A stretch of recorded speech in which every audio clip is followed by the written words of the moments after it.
Good evening, everyone. How are we all doing? You may have noticed it's not Wednesday, and that's because this is the Not Wednesday stream, because yesterday I was a bit under the weather. Things have been a bit hectic here this week, and the lack of sleep caught up with me a bit. I have a funny anecdote, actually.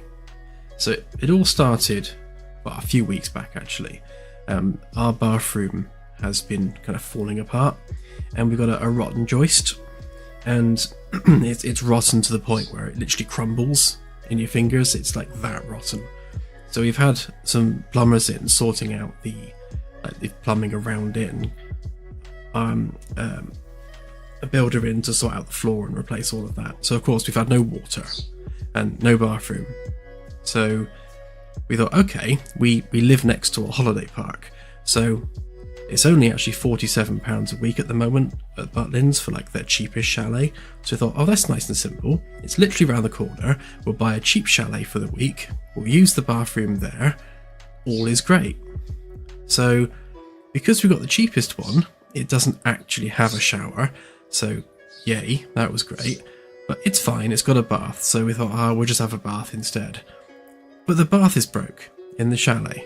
So while we've got plumbers ripping apart our own bathroom, because that's broken, the chalet that we've rented for the week as our spare bathroom is also broken. So now we have to get plumbers in from the holiday park to fix the bathroom that we got specifically because we don't have a bathroom. So that's how my week's going this week. So yeah, and so all that accompanied with not much sleep left me quite headachy yesterday. But we're all good today. We have a floor in our bathroom again, so that's good. Right, so what are we staring at? Well, the talented mathematician Tristan on our server, he's been putting together a few bits and pieces for us, and his most latest thing is a mathematical model of the Milky Way galaxy based on a couple of papers. So you've got this paper here from 2019, and we've also got this one here from 2022, and specifically this one, so it's from the Maser astrometry data. And this model plots the Milky Way like this. So this is sort of, the most accurate mathematical model that exists of the Milky Way galaxy. So what we're doing is we are using that same math to model the Milky Way in the game, which means that obviously this is the center point of the spirals, and they'll get wider as they go out towards the edge, but it means that the galaxy within the game will be like exactly matching the very latest model that we have of the Milky Way galaxy, in the scientific community. So that's pretty awesome. So it's going to be extremely accurate to science. I have to see if we can get the Pringle shape in as well, because it's slightly Pringle shaped at the edges. There's another change I'm going to make, not in this particular patch that I'm working on at the moment, but maybe in the next one, is I need to increase the view distance of the real stars so that we can represent known constellations. But to do that, we need to generate data further out. Now, right now, we're generating data in discrete 100 light year cubes, which it's nice, it's compact, it's easy to work with, but we can't really generate anything more than 150 light years away. So what I'm going to do, I'm going to split the generation chunk size by stellar class.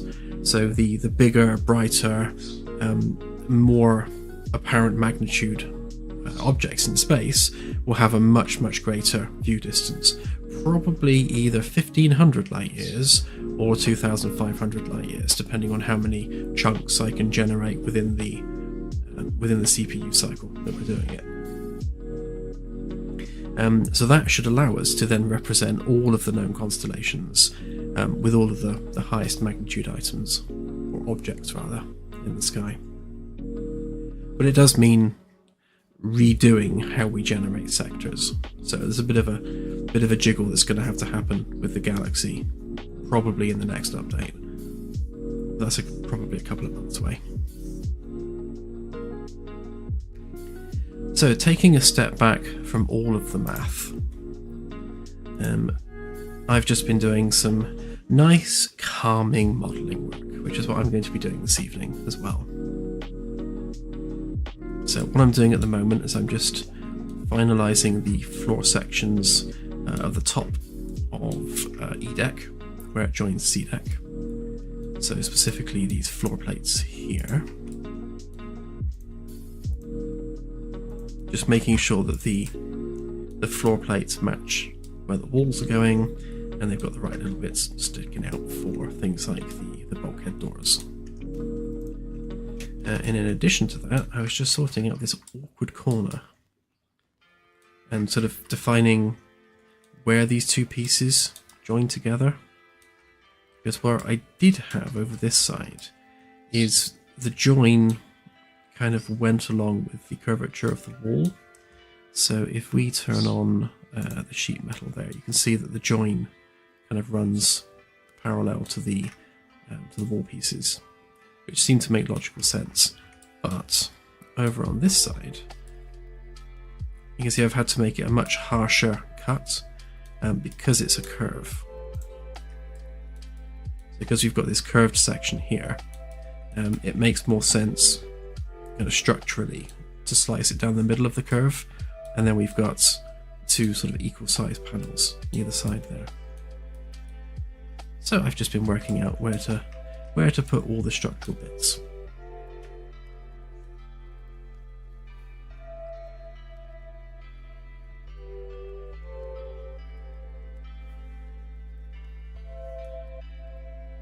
I'm feeling fine, thank you, BC5. All good.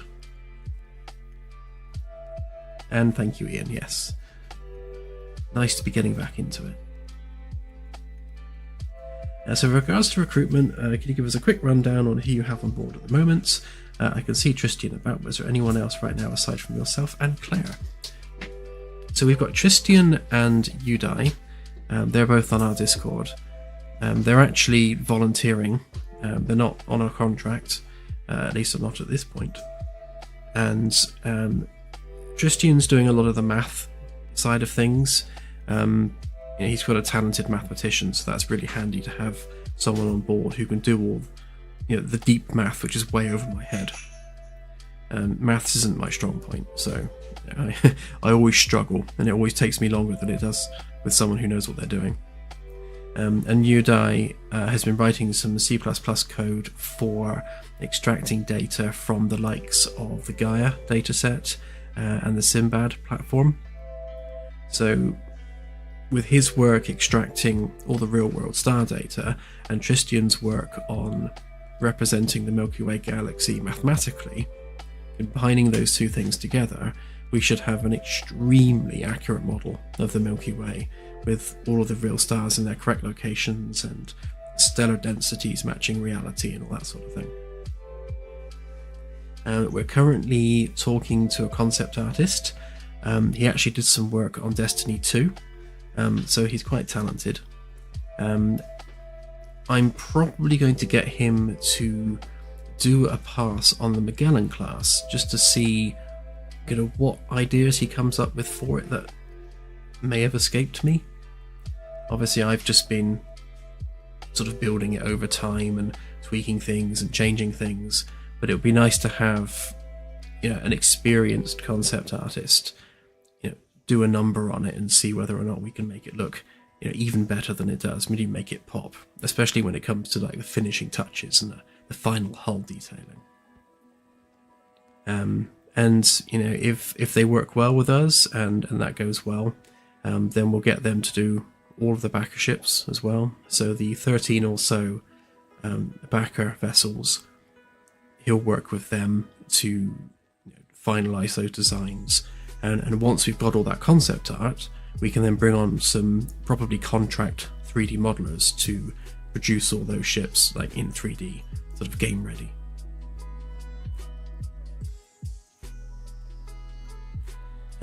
What else? Yeah, so we got a coder that we've been talking to as well. They're not in the UK, so it's kind of awkward. We just need to work out whether or not, we can go forward with that. And I think our online recruitment isn't going great, to be honest. We're not getting a lot of bites, so I'm going to try going formally on Indeed in the UK and Glassdoor. Although, as Claire was telling me, apparently it's £600 a month to go on Indeed as a recruiter, so that's a bit crazy. I might hit up Unreal Slackers and maybe the Unreal subreddit as well, see if we can find some talent there. But yeah, it seems crazy that you have to pay £600 a month just to advertise a job.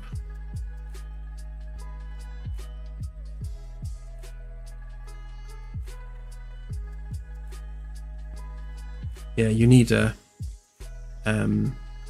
like an account for doing recruitment.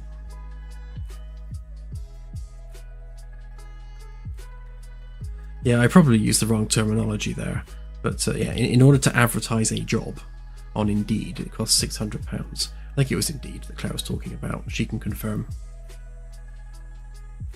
So we probably won't do that because that doesn't really seem like there's a good cost benefit there.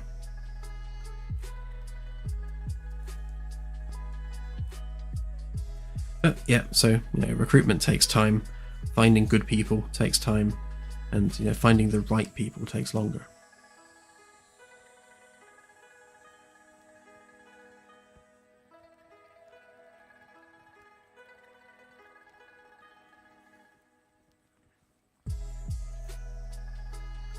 Yeah, I think, to be honest, we'll probably get a higher quality feedback if we go with the likes of Unreal Slackers and the Unreal subreddit, because we'll be getting people that are already kind of deep within the Unreal community, which is kind of what we want, really.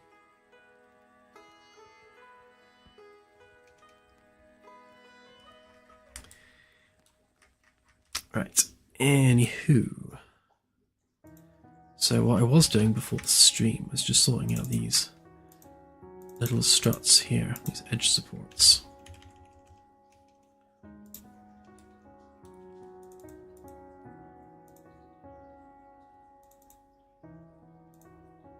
Oh, it was ArtStation, sorry. See, I do listen to Claire when she speaks to me, but not always accurately.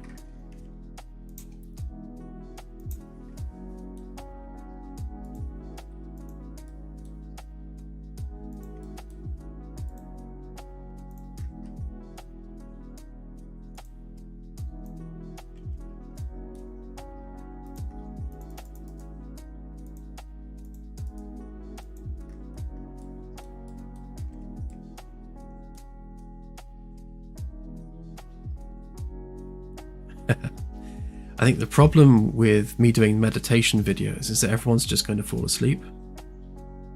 Apparently I have a very sleepy voice.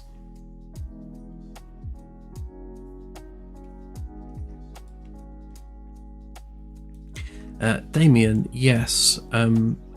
Not because SketchUp's the superior product, but more because of my experience. I've been using SketchUp for about 7-8 years, maybe even longer.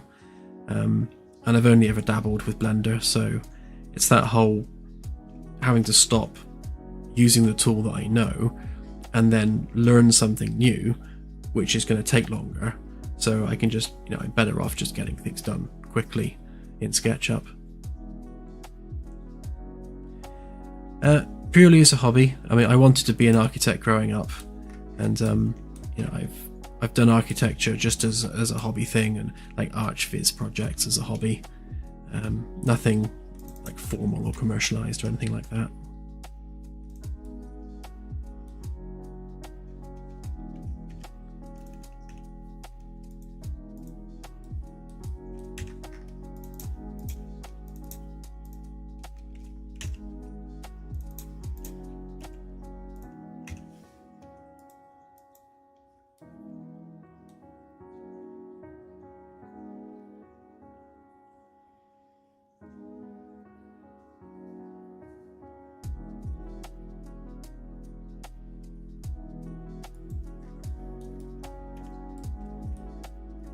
Yeah, I've mentioned it before on the streams.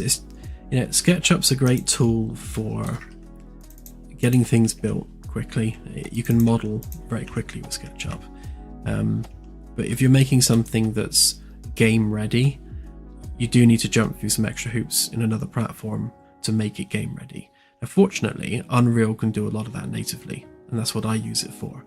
But if you want to UV the mesh and give it a specific texture and do face weighting and that sort of thing, you would benefit from running it through Blender. Do the base geometry in SketchUp, and then all the game ready stuff in another platform.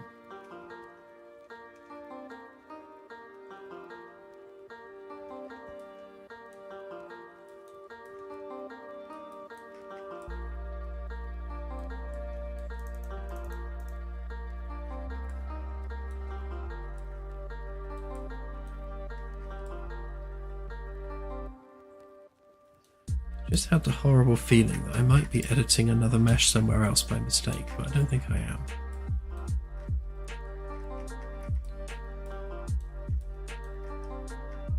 Components in SketchUp are such that you edit one instance of it, and those changes apply to every instance of that particular component. But if you forget to make the item unique when you make some unique changes, then you end up changing another mesh somewhere else, and that can be a pain. But I think we're okay here.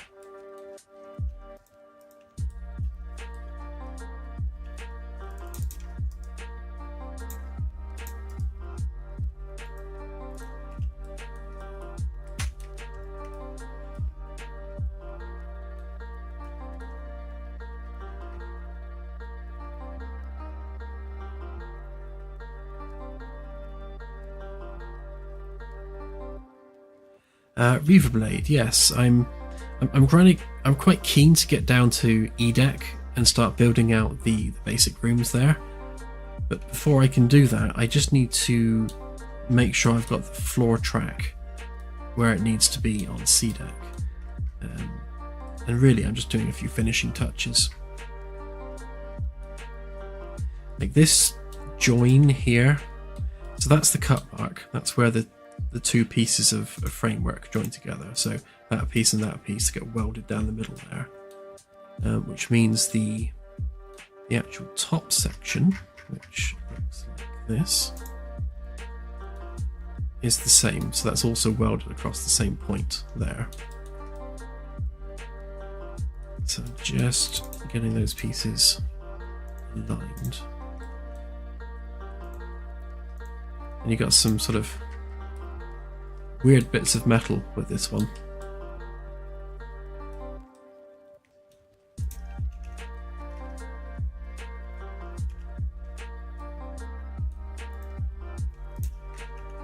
Should we get rid of those bits? That's kind of what we're looking at for the actual metal work.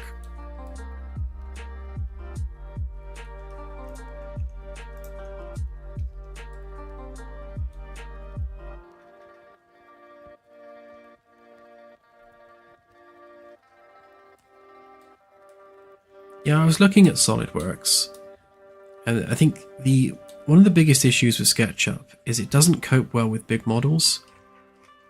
Like I'm starting to get floating point issues, and it's always 0.001 of a millimeter.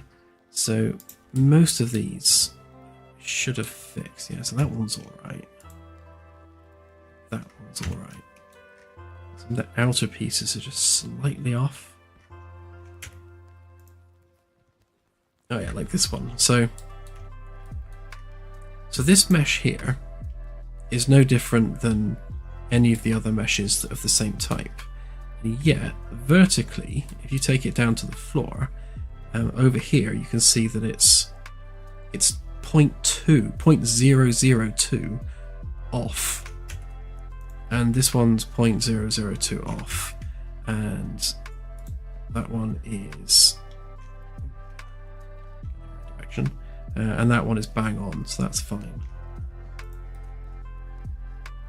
And there's no reason for it to be slightly off, but it's because floating point issues just start creeping in the bigger the model gets, which is frustrating. And I think a package like SolidWorks would probably cope with that a lot better.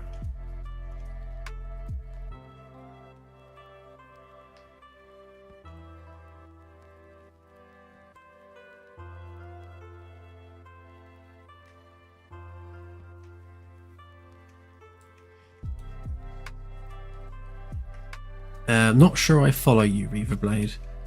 When the ship's finished, I'll be releasing the SketchUp file for anyone to 3D print it or whatever they want to do with it.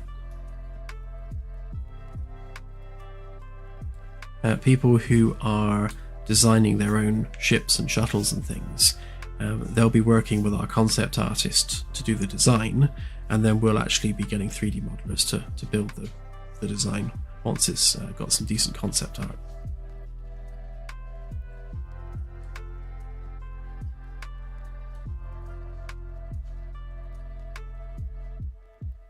Greetings, Scotty.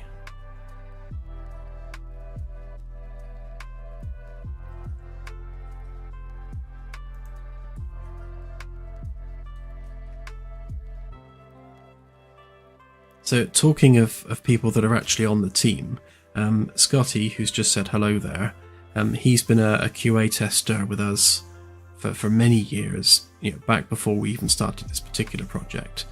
He worked with us back on the Orville as well. And he's now working to manage our tickets, all our bug tickets, sanitize them, close the ones that are fixed, and all that sort of thing. So the team is slowly growing.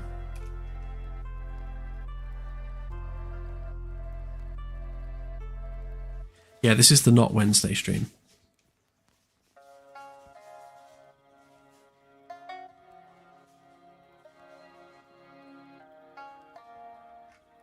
Yeah, with the wall panels, I originally was going down the road of having like a hatch in the panel that you could open to access all the gubbins behind it, but I'm putting so much work into the metalwork and the framework that I think exposing that more often would be beneficial, because initially it was just going to be exposed when the panel gets damaged, but I think having to physically remove the panel to access the pipes and cabling behind it is probably the best way to go. I doubt we'll go down as granular as having to undo like all 4 bolts to take the panel off. That would probably get a little bit old quite quickly. So we'll just have a tool that you use on the panel, and then the panel collapses into like a crate.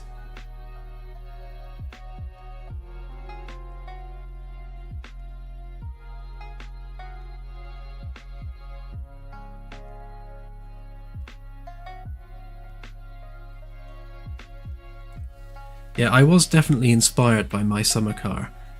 I played that quite a bit before even starting this project, and the idea of My Summer Car in space was definitely there in the back of my mind. But with My Summer Car, it's very, very in depth. It's very individual bolts kind of level. I don't think we want to go quite that deep with it.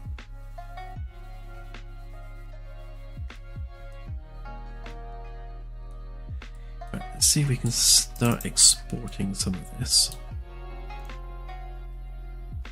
Right, which one I use? So ring 3, framework seed, airlock.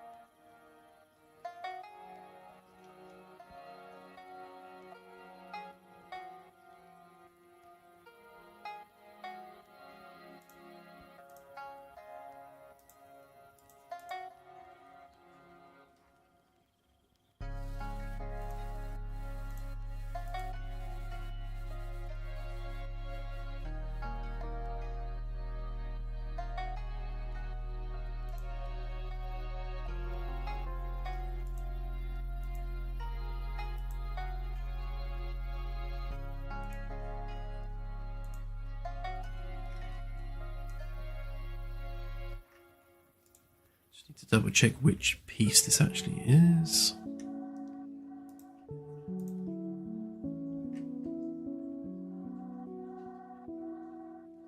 Oh, good. I did separate them, so not going to get any conflicts.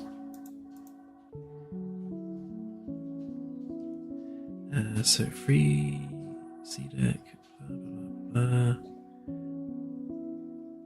That one.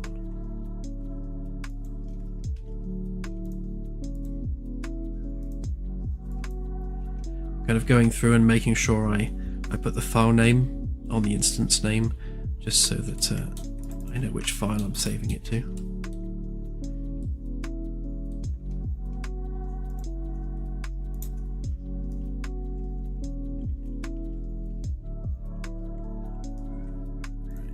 Let's re-import that one.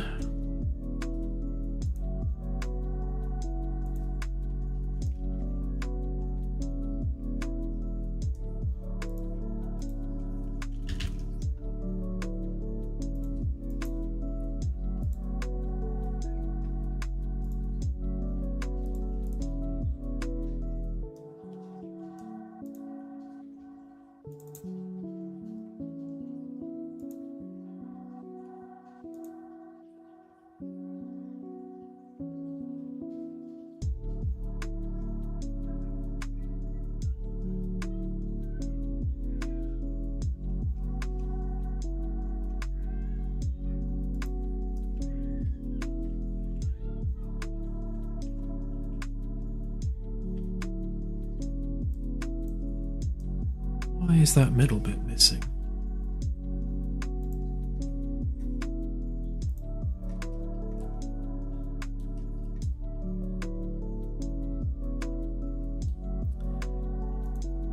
Oh, I only put it there.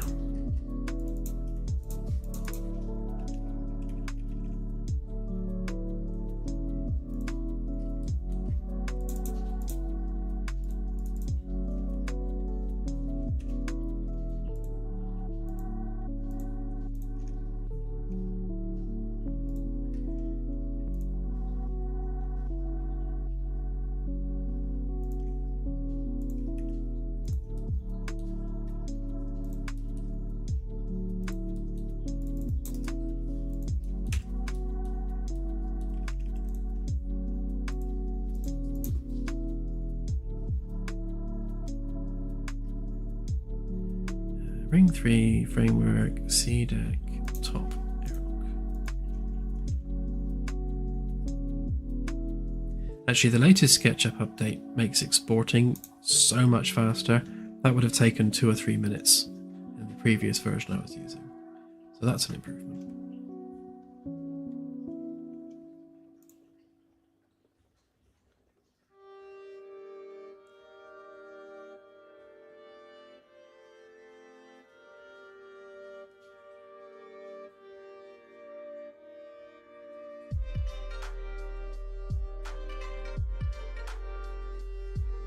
Hey, Celtic Gundam. So right now we're waiting on 2 blockers, I guess, for the next demo update. Blocker 1 is just refining the unfinished areas of the ship, which are practically done now. I just need to just fill out these bits on decks D and E, and that should be enough, at least for the demo release. And then just finalizing the life generation data in the galaxy. That's more complicated because there's a lot of extra layers of generation that's needed in the galaxy. But once those 2 things are done and polished and it's all bug free, then I'm going to put it out as a demo update.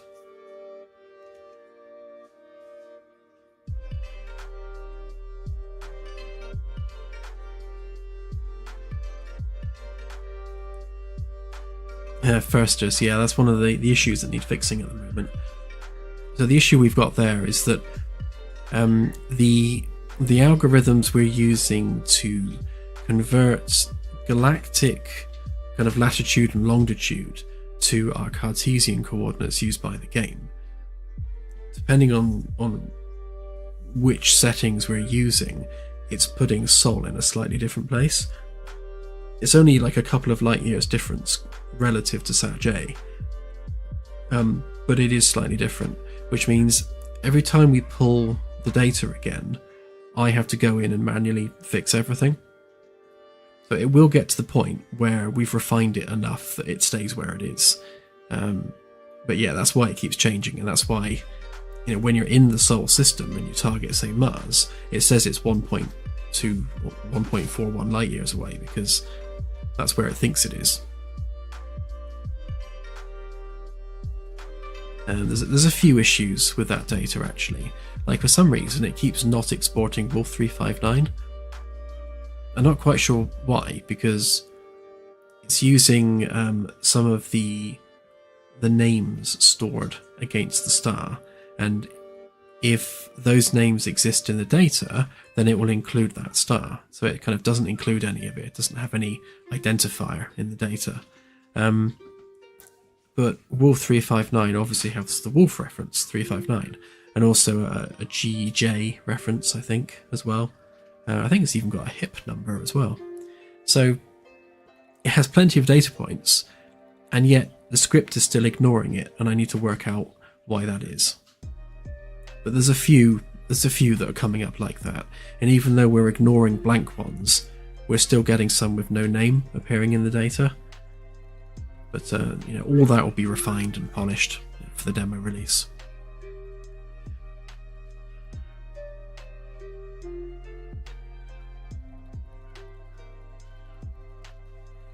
Yeah, the white orbs issue is an awkward one, because I'm not seeing it on my side.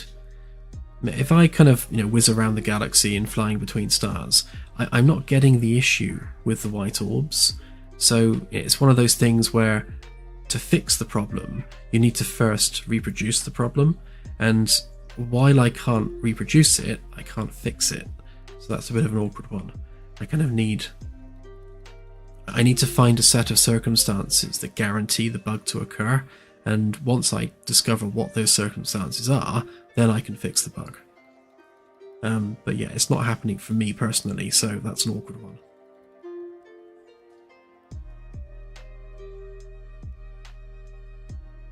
That's the bane of tech support, that is.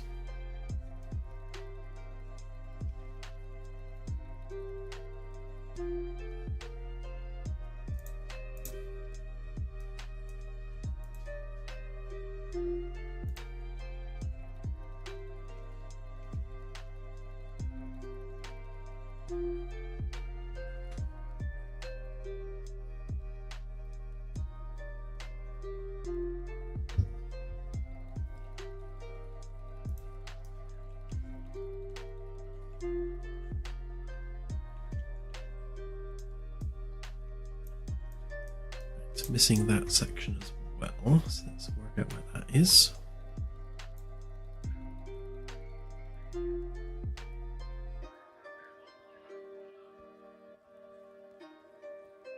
Yeah, if the issue is what I think it is, then when you are flying around the galaxy, the stars you see out of the window are essentially a 27 sector grid that's rendered around the ship, and they're not rendered particularly far away.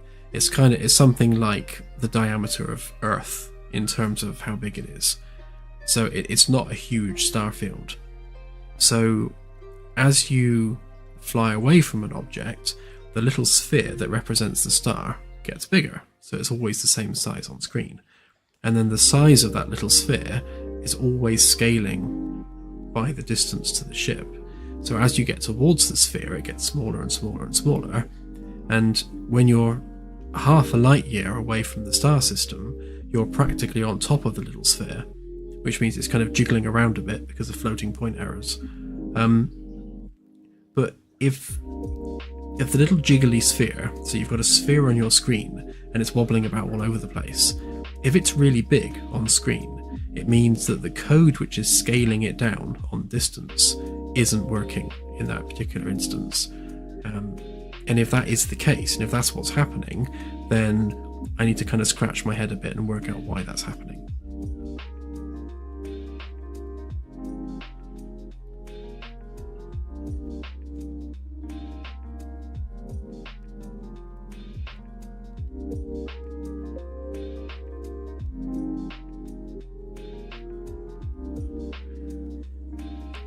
Reaverblade, if you go into the beta options on the dev build and select the debug branch rather than the default branch, then you'll have access to the Unreal Engine console, which means you'll be able to use all of the various stat commands that show you, various aspects of what the engine's doing.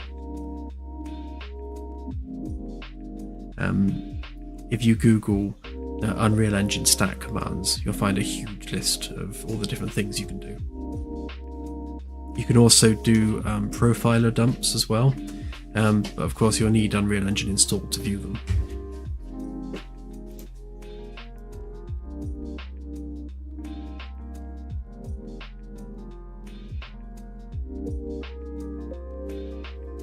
Claire just pointed out to me, apparently the sound of our neighbours screaming in their garden is coming through on stream, so I'm just going to close my window a minute.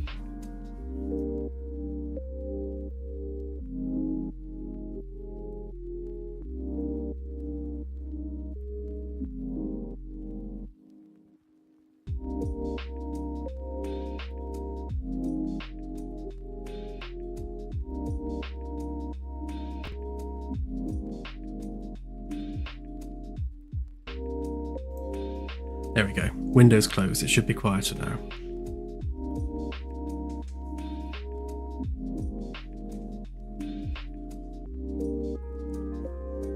Goddamn kids, get off my lawn!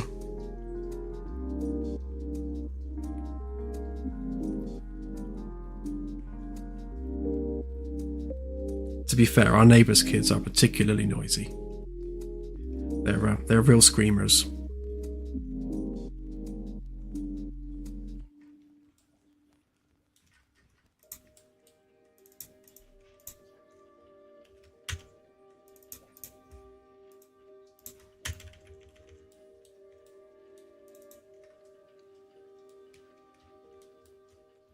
Yeah, definitely this end.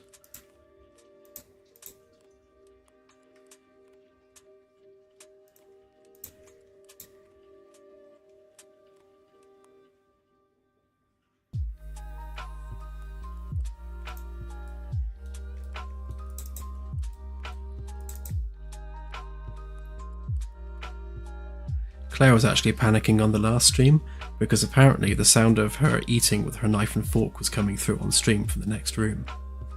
I didn't hear it personally, but she swears it was on the stream.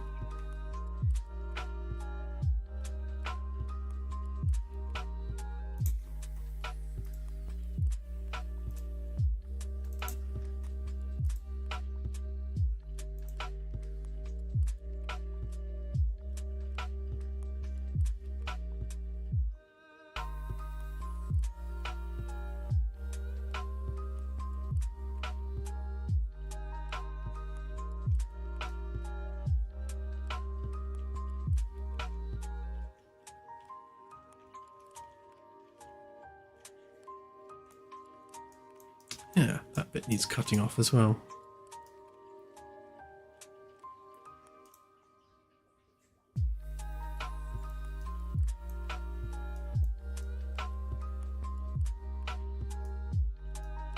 Do you not have the weld thing? No, you don't, do you? Okay, so that would be MI weld. Hey presto, magic weld line.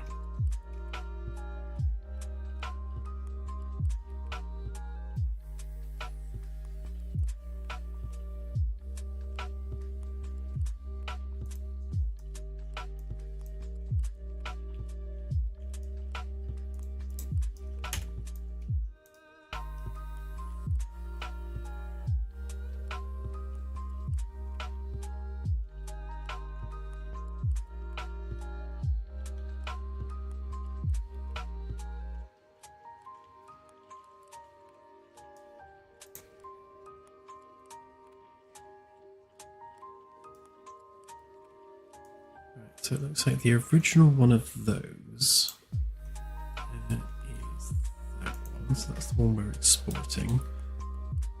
Which means that one and that one don't need to be there.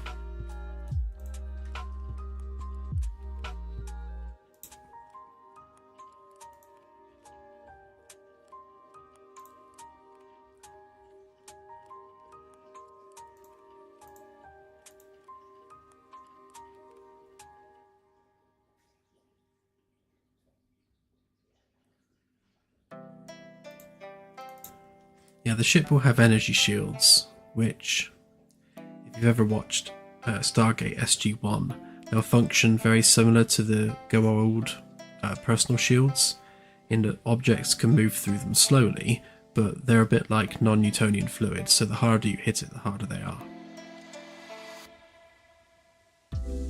Essentially, they will use the sort of mass energy conversion, so turning energy into matter to create mass.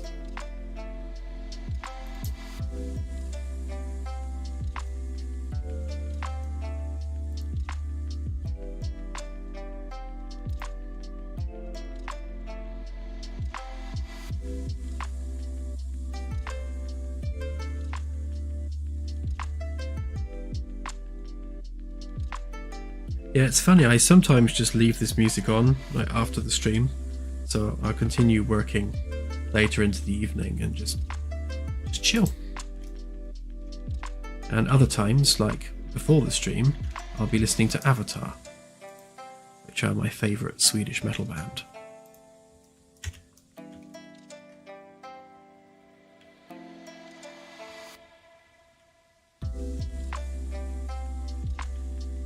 One's lined up, and he's carrying across there. He's rounding, so does that one. It's missing a weld line.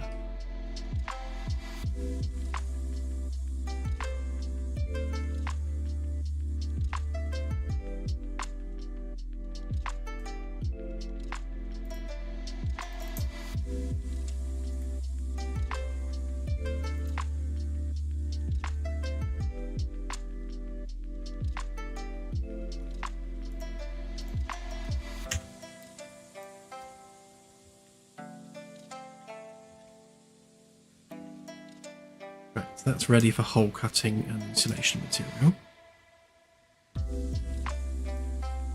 Just need to do this one as well.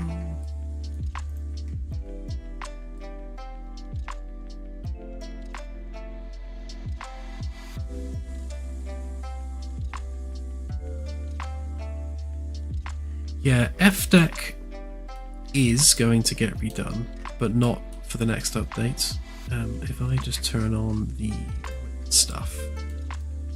So this is essentially what's going to be happening underneath the ship. So F and G decks will be pretty much as they are. They will be extended out sideways, much in the same way that C deck. It's got kind of got this cross shape on top. F deck will be the same, because we need to transition the engineers into this section here, adjacent to the ring. And in fact, you can probably see it better on here. So we jump down here.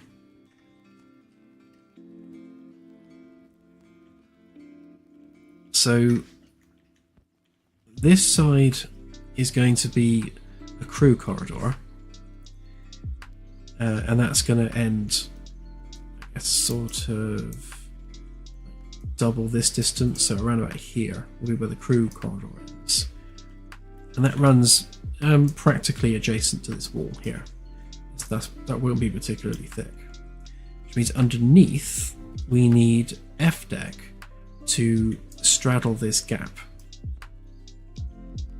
So obviously we've got the the hole in the hull where the ring comes through, but we also need access either side of that. So F deck will kind of cut in here somewhere, and then you'll have some stairs going up where we've got the curve, and then you'll have access to this bit here, which is where all the RCS thrusters and things will be.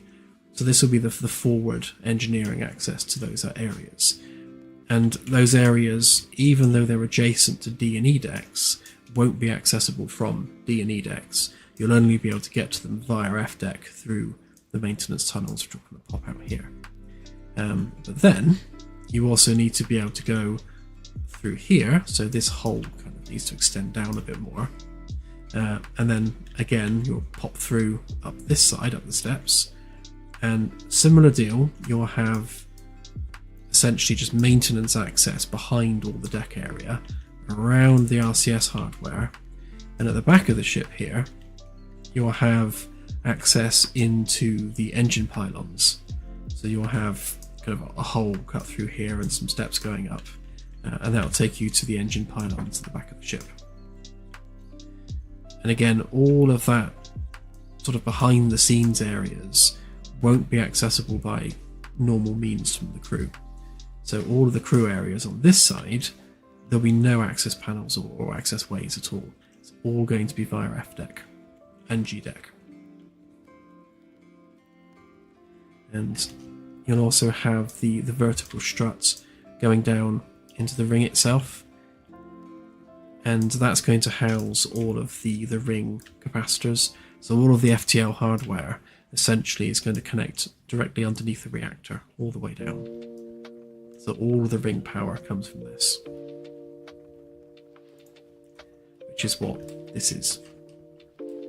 So this needs rounding off, blending in, it needs pulling out at the sides, and then it needs blending across the back, and the back will be kind of similar to C deck again, but underneath, and that's where all the cargo holds will be. So you'll have all the cargo holds underneath here, underneath the shuttle bay. And the rough sketching of those areas is what I'm hoping to get done for the next demo update. So that's kind of what all this work here is about, just finalising the various bits and pieces, the Lego bricks that I can pop together. Like here, for example, you've got like this piece here. This contains half of the cutout for the ceiling and also the wall section as well. And if I kind of highlight that, you can see that that's used all over the place. So that same mesh is duplicated all over. So what I'm doing is I'm essentially creating a series of Lego bricks that we can just join together modularly to make the ship, which speeds up the whole shipbuilding process. Making the pieces takes time, but then once you've got the pieces, you can just bash them out.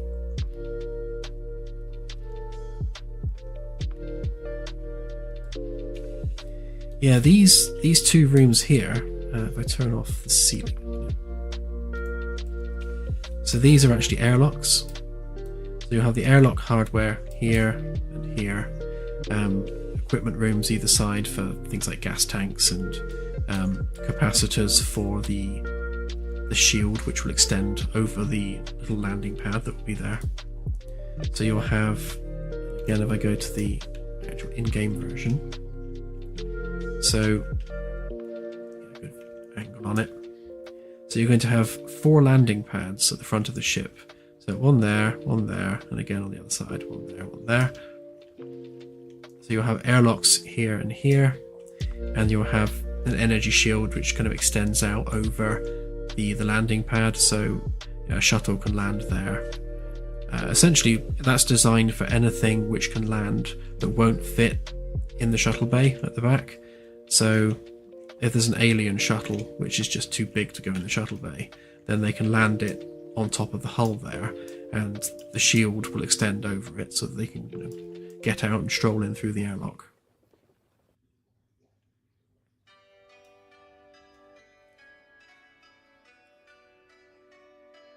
Yeah, so you'll be able to use these airlocks on C deck for getting out onto the hull. That's why, which is one of my favourite parts of the ship, that's why this part here exists. So this is actually a crew access corridor on the outside of the ship. So you'll have like a railing and things around here and lighting underneath. So this is how crew gets from the front of the ship to the back of the ship from the outside. And then you'll have things like, obviously there'll be a better model dish than that on top, or somewhere around there.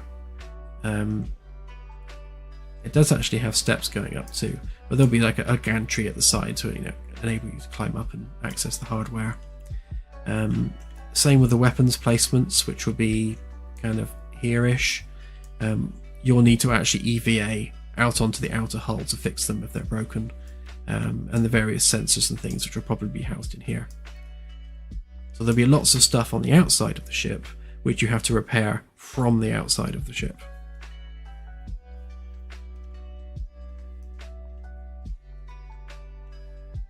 I'm also debating airlocks on the side here for things to dock with the ship rather than actually landing in the shuttle bay at the back. Can we dock something at the side? And just so happens that this also happens to be where some of the biggest staircases are going to be. So if we had docking access here, which is actually above where the maintenance comes in, so we could have the maintenance access going underneath the airlock, and then this cavity here could actually be an airlock, and then this would be like an onboarding area, which also conveniently has the staircase going all the way up to sea deck. So yeah, it's possible that there will be 2 additional airlocks on each side of the ship. So I like to mirror things, so 2 on each side, and they'll be largely identical. But I think there's enough room here to be able to fit in an airlock. I was going to use this space for additional crew quarters, but I think if we sacrifice 1 crew quarter on each side, then that can make for just a standard airlock.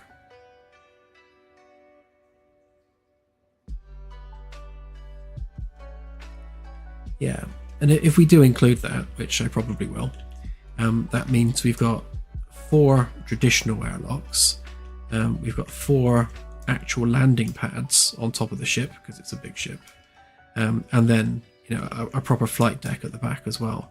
So there'll be lots of ways of getting in and out of the ship, not least of which the drone or probe facility at the back here. So there'll be an airlock here as well, leading out onto the back.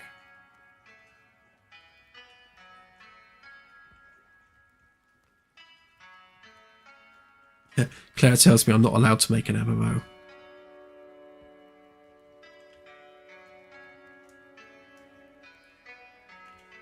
Yeah, we will get to the point where we'll have multiple flyable ships in the game, and I expect the Admiral's yacht will be the first of those examples. So you'll be able to have an Admiral's yacht alongside the Magellan, flying around together in the same game. Just FTL, both ships capable of FTL, and then flying off and exploring in different directions if you so wish. But it really comes down to how many vessels can we fit in a single game, because you have to think about the RAM and object counts and just how much are we storing in memory, because the more ships that you load at once, the more you have to store in RAM. Yeah, these cutouts are for the RCS thrusters, so they won't actually be cut out like this. That gap's going to be filled with hardware, so you'll have various thrusters pointing in different directions in those 4. The main engines for the ship aren't here yet, and they're most likely going to be on nacelle pylons, and there'll be like little nacelles at the back. And they'll be dual direction, so they'll fire backwards and forwards, so you'll be able to slow the ship down without doing a flip and burn.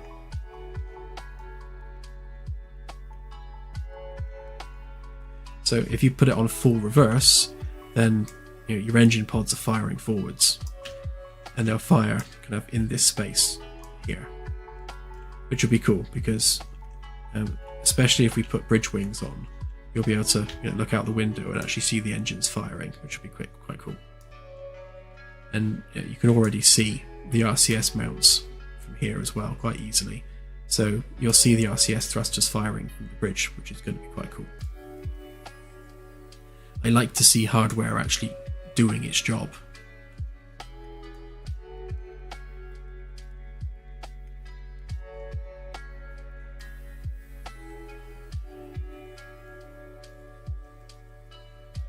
Yeah, well, the direction of thrust will be about here, so it's going through the ring.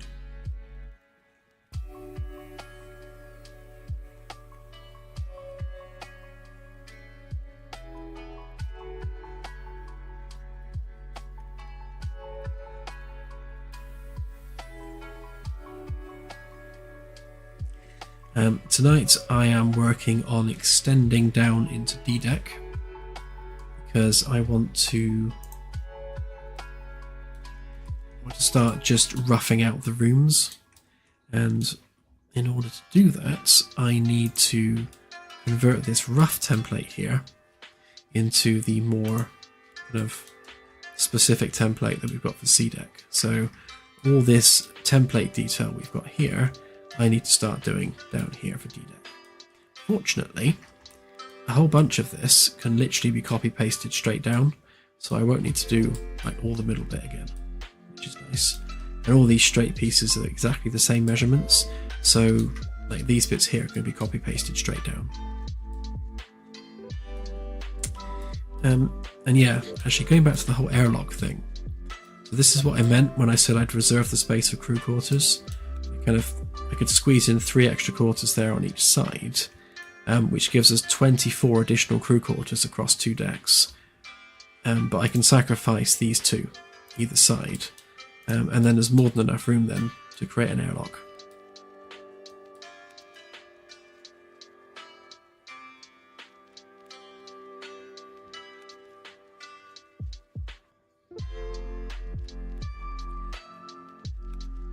Yeah, to get the NPCs moving, I need to rebuild all the nav meshes, which is awkward at the moment because the stairs don't connect.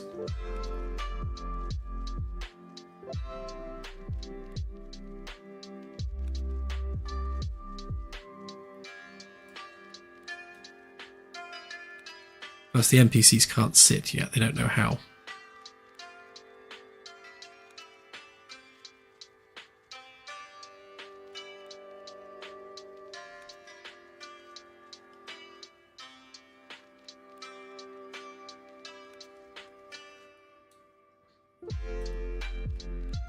I think optimistically it's going to take many months to finish the ship. Obviously we'll be putting out incremental demo builds, during its construction, but a ship this size doesn't get finished quickly. But yes, mouse is going too fast. These windows here, which are currently blocked off, these are the senior quarters. So all around B-Deck, you've got these staterooms, essentially. So you've got a kitchen area there, a little entrance foyer, kind of an office work area there. This is going to be a fitted lounge, so you'll have a sofa that wraps all the way around, the coffee table in the middle. Nice view out the window. You've got a bedroom in here. That is actually legitimately a double bed. It looks really tiny, but that is actually a double bed. And then you've got a bathroom as well. So you can see that the staterooms are essentially like a small apartment, whereas the individual crew quarters essentially are just going to be, they'll have a separate bathroom, a separate bedroom, and like a little living area, but they won't have all this additional space on this side. And generally speaking, all of the stuff that they do have will be smaller, but they'll still be reasonably self-contained living spaces.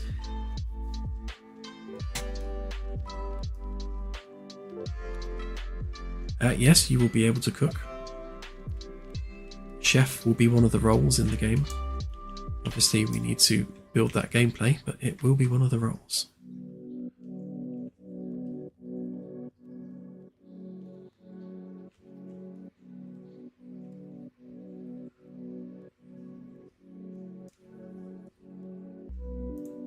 Things like promotions and career progression, that's something we'll look at in the future dates. The base game, or the base early access sandbox, is literally just a sandbox. So you and friends, or you and the NPCs, can decide who does what job and what rank everyone has.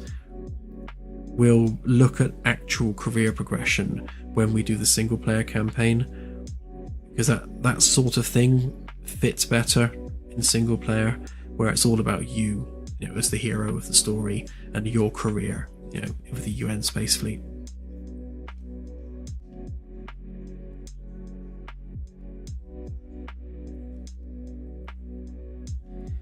Yeah, using the tutorial for that is very much what I have in mind. So, well, not just the tutorial, but also doing the onboarding process as well.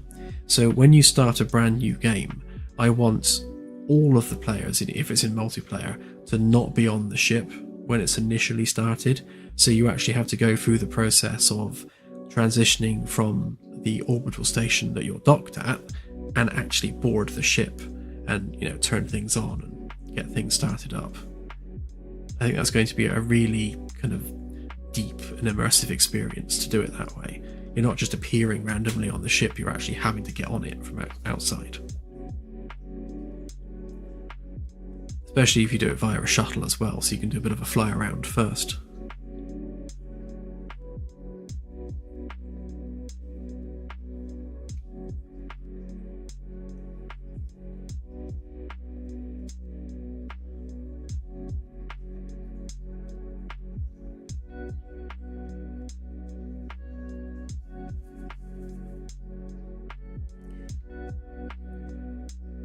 Yes, that would only be for when you first launch the mission. So when you click the start new mission button, then you'll start off docked probably at either at the construction yard or at one of the orbital stations, and then you'll head off into the black. And then when you continue the mission from that point, you'll be, you know, wherever you were on the ship when you turned it off.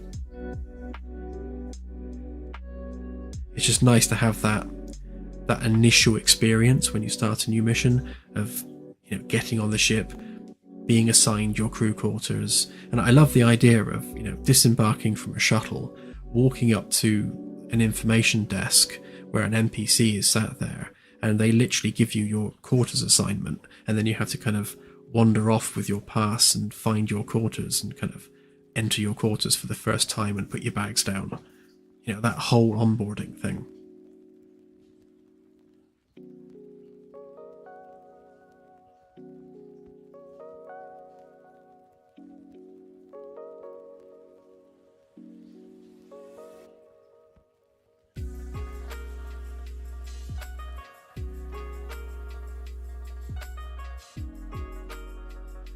Yeah, when you're... See, we don't want to like lock it down or restrict what the player can do. So, you know, if you're playing as an engineer and you're just bored being an engineer, or you just can't be bothered to be an engineer today, then you'll be free to just switch roles and go and do something else instead. There'll be no penalty for doing so.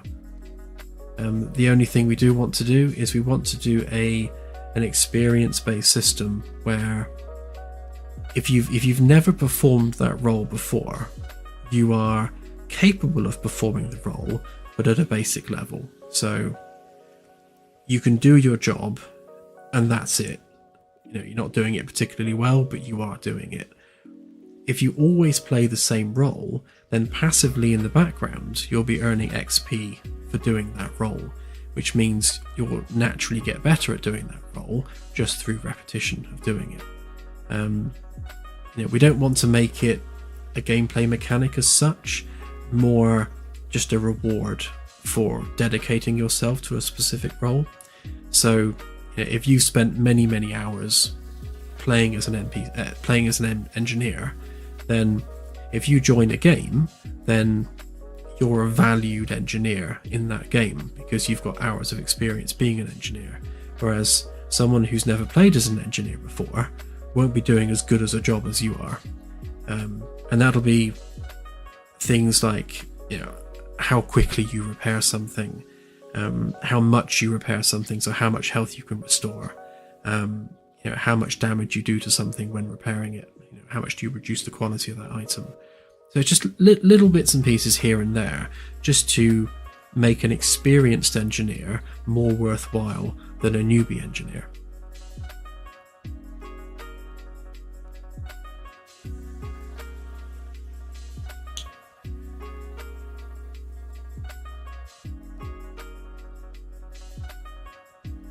Yeah, we'll have to explore how we telegraph that when we actually come to implementing it. You know, whether that be via a percentage or just a textual description. So we could have something like, freshman engineer, or it could be something like, experienced engineer, or we could just have a percentage. A percentage feels a bit dull. So yeah, we'll play with that when it comes to actually putting it in. Again, we don't want it to be a big deal in the game, so we don't want to penalize someone who likes to multi-roll. But if someone does like to multi-roll, then over time they will be proficient in all roles aboard the ship. So at that point, it doesn't matter which role they choose, they will have maxed out their XP in all of those roles anyway. So I guess the ultimate point is we want any player to be able to perform any role at any time at least a basic level of proficiency. And again, we're using sort of real world analogies that anyone can pick up a spanner and turn a nut. Anyone can do that. If you've never used a spanner before in your life, you can get the hang of using a spanner quite quickly. But an experienced engineer will know exactly how much torque is needed on that nut. So that's kind of where we differentiate the basic ability of using a spanner to knowing exactly how much pressure to use and how tight something actually needs to be optimally.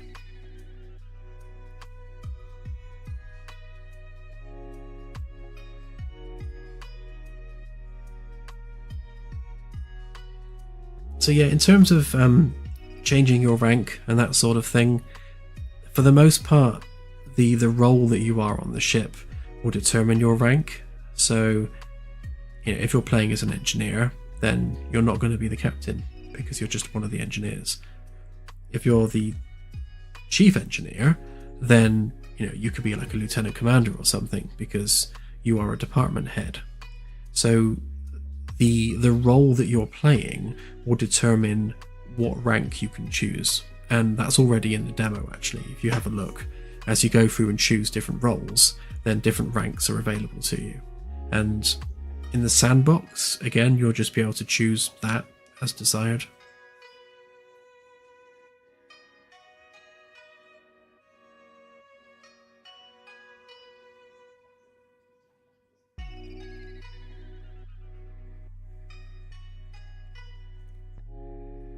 A shore leave's an awkward one. Technically, yes. I mean, if you are the captain or another player is the captain, then there's nothing stopping you parking above a pretty planet and then just chilling on the surface for a while. If the NPC captain is in charge, then obviously they'll have other plans. They'll want to get on and do their job.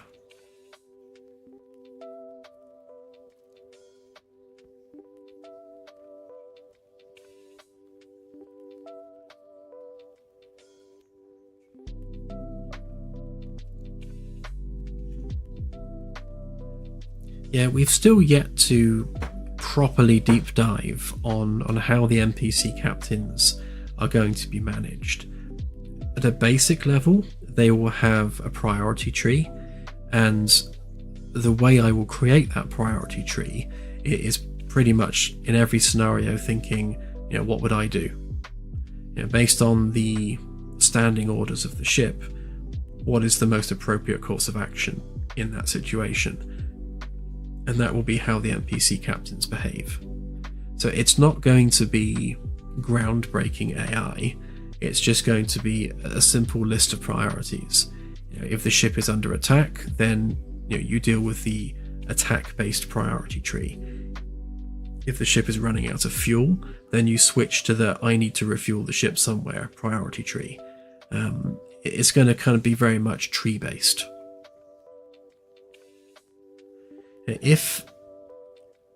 I suppose personalities and rolling personalities into that structure isn't technically difficult, because you can just tweak the priority trees based on personality percentages. So if the NPC captain, for example, is aggressive, then in a situation where it's perhaps a 50-50 dice roll as to whether or not they perform a hostile act, then an aggressive captain is more likely to fire first as to one who wouldn't. And again, that's all based on the whole priority trees. So if we have a list of potential actions with a percentage next to each one, and then we do a virtual dice roll to choose, which one of those is chosen, then the personality would affect that dice roll directly.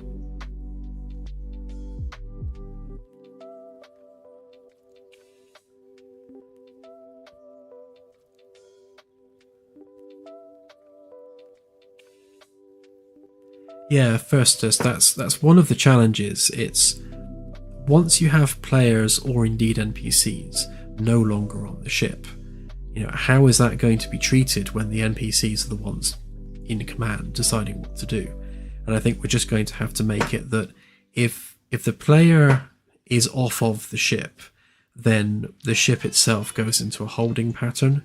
So nothing will happen aboard the ship while you're not on it, which means the NPC captain will just dutifully stay in orbit and wait for you. Because to have it any other way would be hellishly complicated to manage.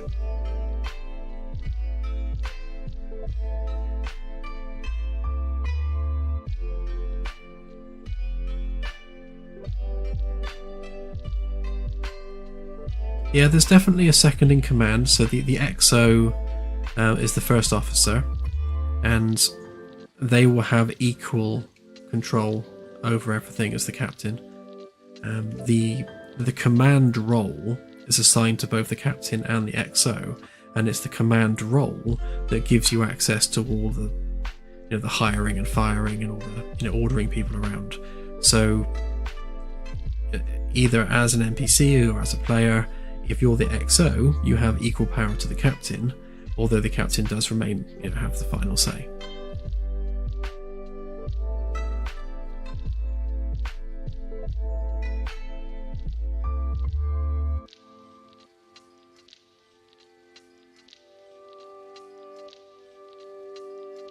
Yeah, the chief engineer, being a department head, will be able to give orders to NPCs, if you're as a player, obviously, and they'll also be able to assign tasks based on the task board for each department. So if you imagine a jobs board in each department aboard the ship, those jobs generally are just picked on a first come, first served basis by the crew members that are working in that department as workers.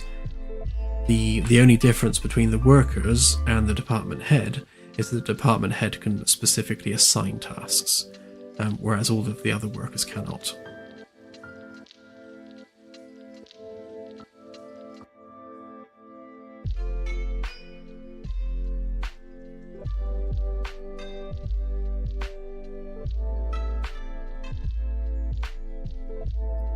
Yeah, so obviously the game has to be running in order for the ship and crew to do anything.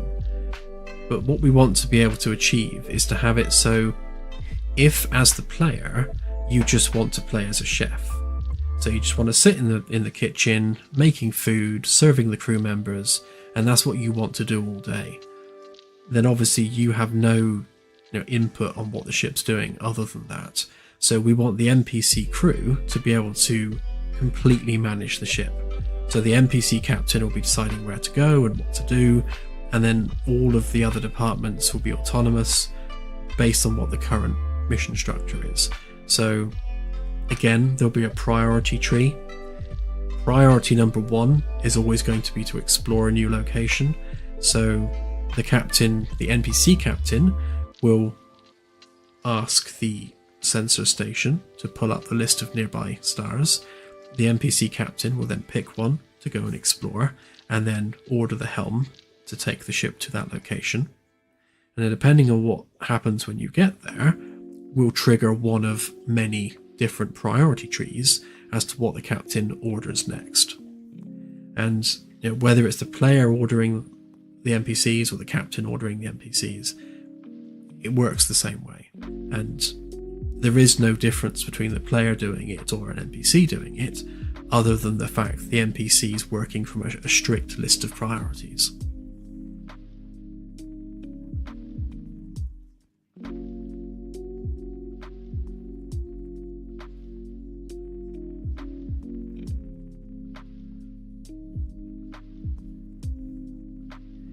Yeah, I'm picturing the crew, at least the non-bridge crew, as essentially just like worker ants.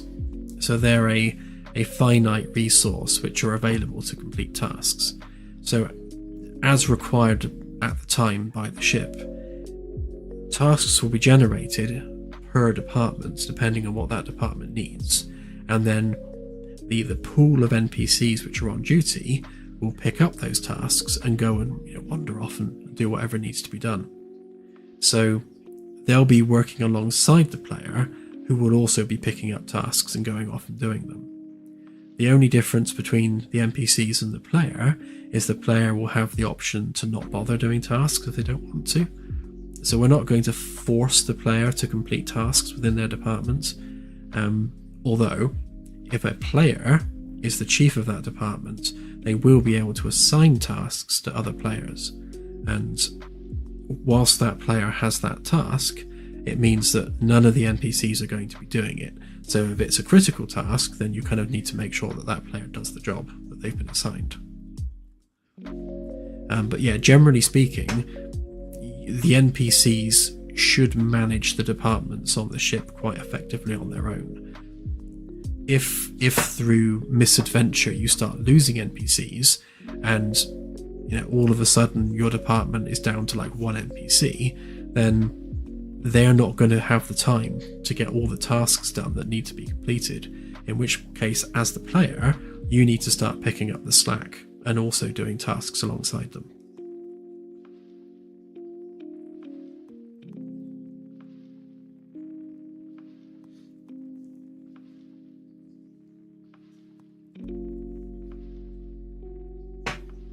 Yeah, I mean, we will look more into it when it actually comes to implementing those systems, because as much as I have plans and ideas for how I want it to work, generally speaking, once it actually comes to coding it in anger, then something's going to change.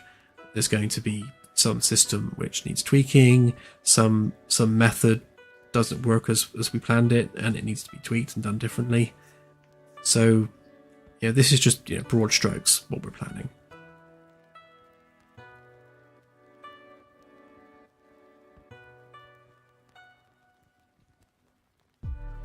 Yeah, so if you're replacing crew members, the idea is that if you return the ship back to Earth, dock at the space dock and kind of essentially hand in the mission. So what you're essentially doing is you're ending that mission. So you've gone out into deep space to do exploring and whatever else. When you come back, you're essentially saying that I'm done with that activity, the mission is complete. And at that point, you are refitting, restocking, and that mission is over. You can then relaunch a new mission with the same ship and the same crew, plus any extras that you need to backfill to replace anyone that you've lost.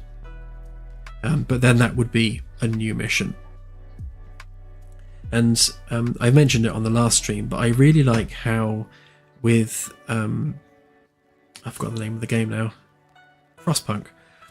With Frostpunk, when you inevitably fail, because it's really hard, you get like a really nice story as to all the things that happened, the major events that occurred during your game. And I really like the idea of doing something similar here, so that when you return back to Earth, you get this kind of scrolling story of who you met, how many first contacts you made, how far you explored, how many light years you covered, all those kind of useful stats. And then, from that point, you are now essentially just chilling in the space dock until you decide to launch a new mission.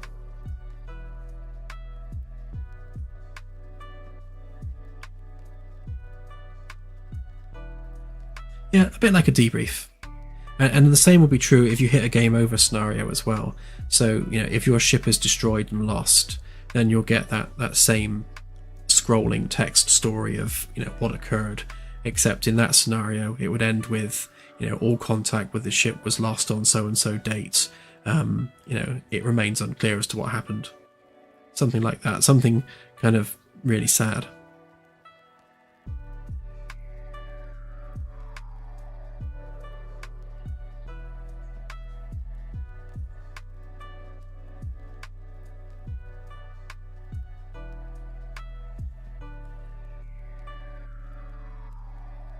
You should, Claire, I agree.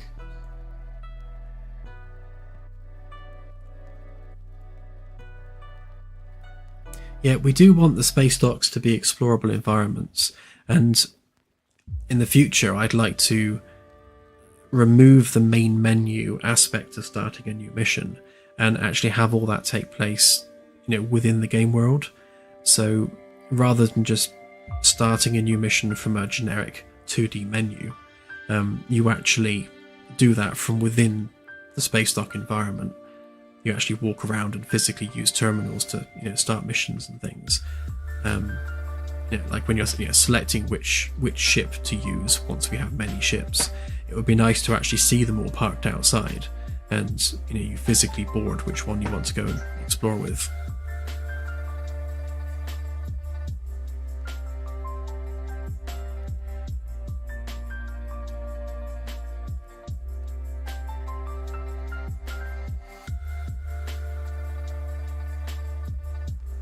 Yeah, if your ship is destroyed, then essentially that's that mission over. So that crew is lost. Any upgrades you did to your ship along the way are lost. So essentially you're starting with a brand new ship and crew.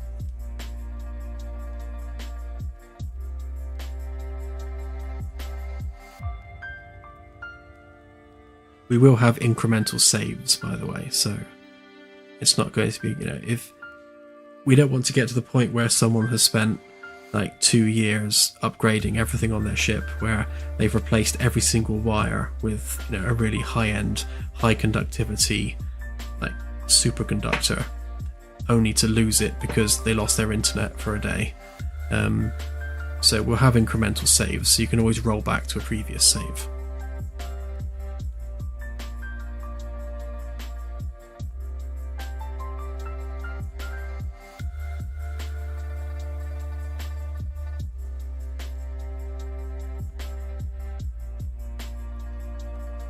Yeah, captain's logs will be a thing, and we hope to use our website to somehow share them with the community.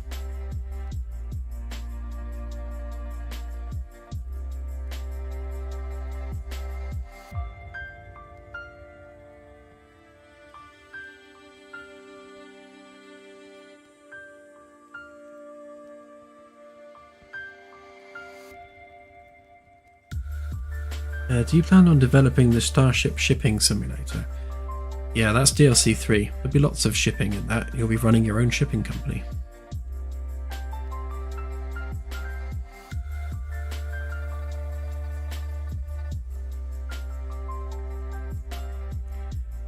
DaveSoft, yeah, that's exactly the problem. So, it's something that needs to be thought on deeply before we just expose plain text to the world.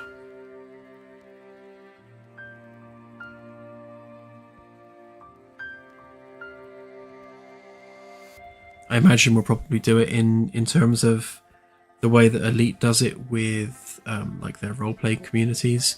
So you'll have a set group of players, and in our example, if the ability to publish log entries on the website is a thing, then only members of that group will be able to see those log entries. So players will self-manage their own groups.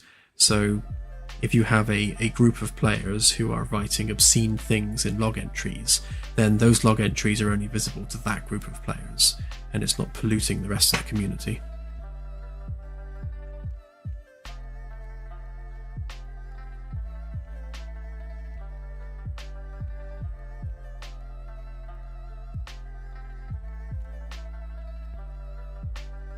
Yeah, we'll be using I I don't know actually. Maybe Azure, but we'll see. We'll see. Which major player has the best deal at the time.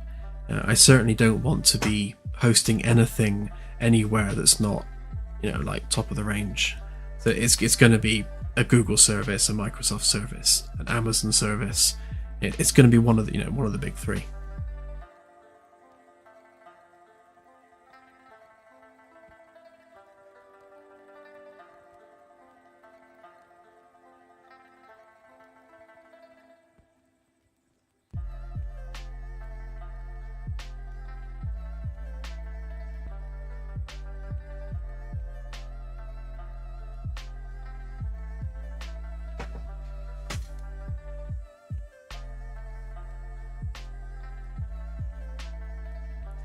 Yeah, so the original plan is to essentially have the game output all of the data, and then the onus is on players to manage their own SQL databases. So all the players in a player group will have to put a username and password into their game settings, and then whoever's leading that player group will have their own hosted SQL server somewhere. So they could just have like a MySQL on a web host. That would be sufficient.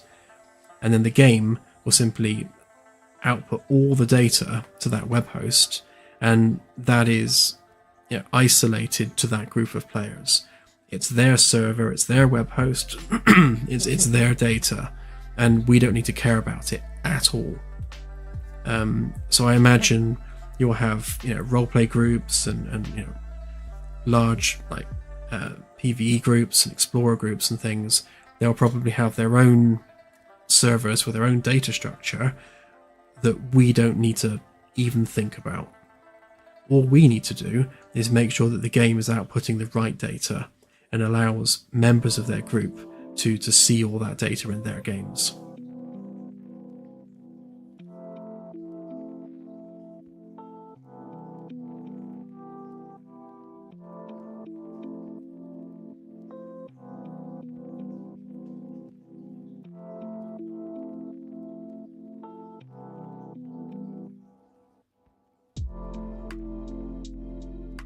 Thanks.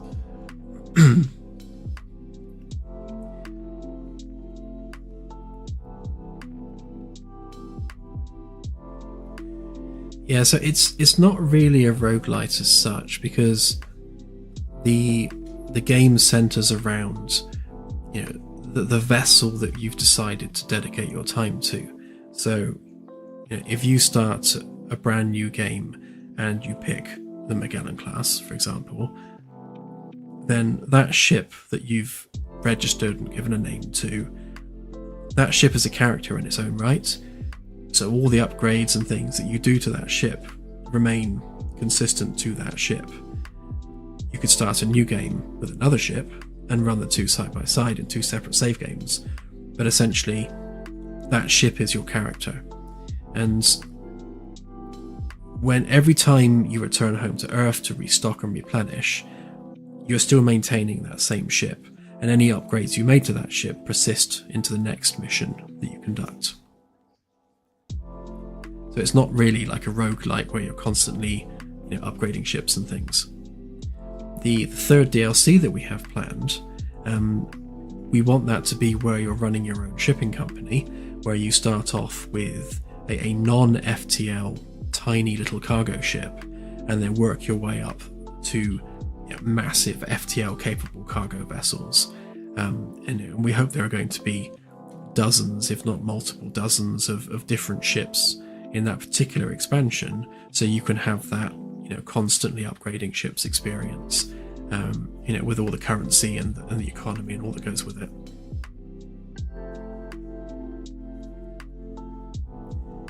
The story mode associated that, yes, that would be single player only. All the ships themselves will naturally be added to the sandbox.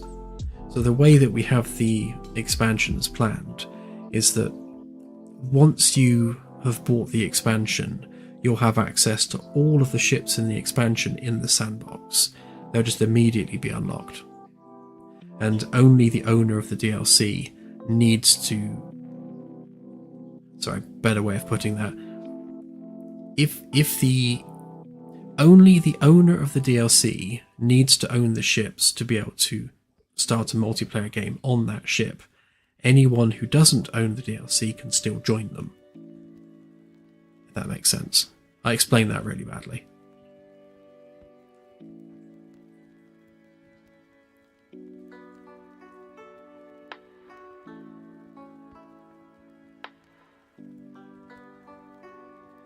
Well, for the first expansion and the first iteration of the sandbox, it's literally just an explorer class vessel.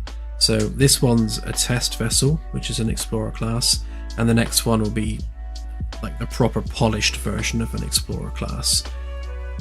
The second expansion is going to be combat focused, and that's going to take place on a carrier class vessel, so that's very much going to be a military warship. And then, as I said, the third expansion is going to focus on running your own shipping company.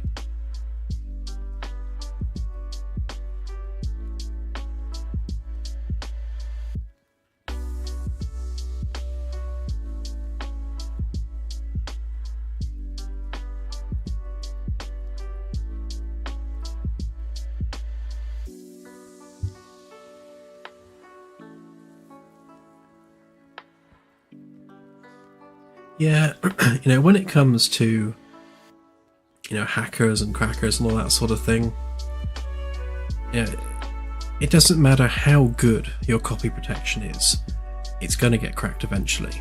So I'd rather just suck it up and have it happen and not, cut back on the player experience. So like, why bog your game down with DRM software and everything else when it's just eventually going to get bypassed anyway? I'd rather just, not bother with the DRM, accept that it's going to get hacked, and just live with it.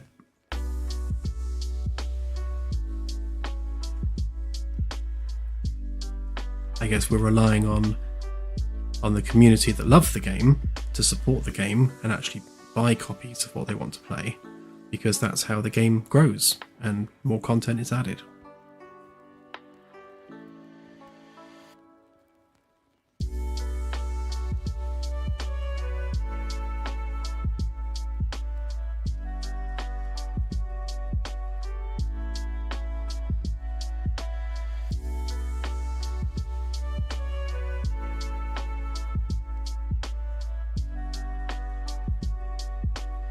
It's true. So, obviously our base game sandbox is free anyway, so it's pointless hacking it because you can just download it for free. The expansions, and I will use the word expansion and not DLC in this instance because they are a full single player campaign, so it's definitely more of an expansion. I'm guessing it's probably going to be around £20-ish, just off the top of my head. It's not going to be excessively expensive. We're not a AAA studio, and we will not be pricing our games as such.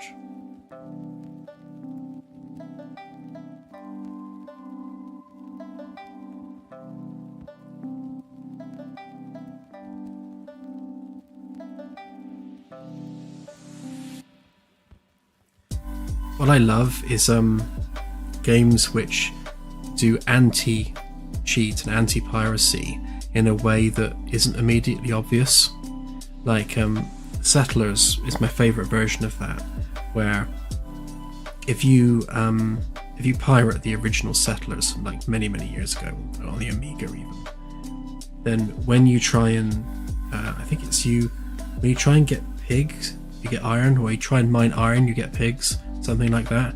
It's just a tiny change which kind of renders the game unplayable, but it's like anyone pirating or hacking the game won't realise that they've fallen foul of the anti-cheat, because you'd have to actually play the game all the way through to see whether or not the game knows it's hacked or not, which I think is kind of funny.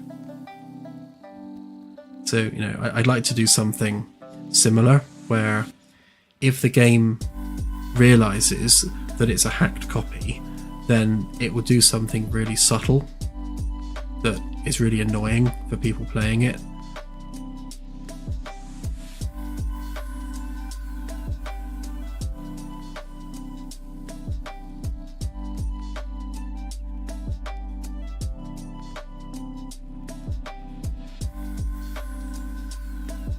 Yeah, the game already has the ability to send players to the brig, so obviously that applies if you're the server host. So if you're hosting a game, you've got the ability to just click on a player in a list to send them to the brig, and they can't get out of that brig.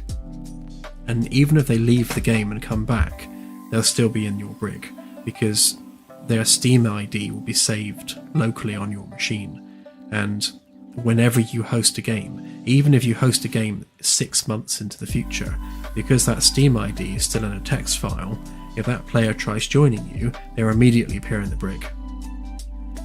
So it's a good way of dealing with people that want to troll and cause problems.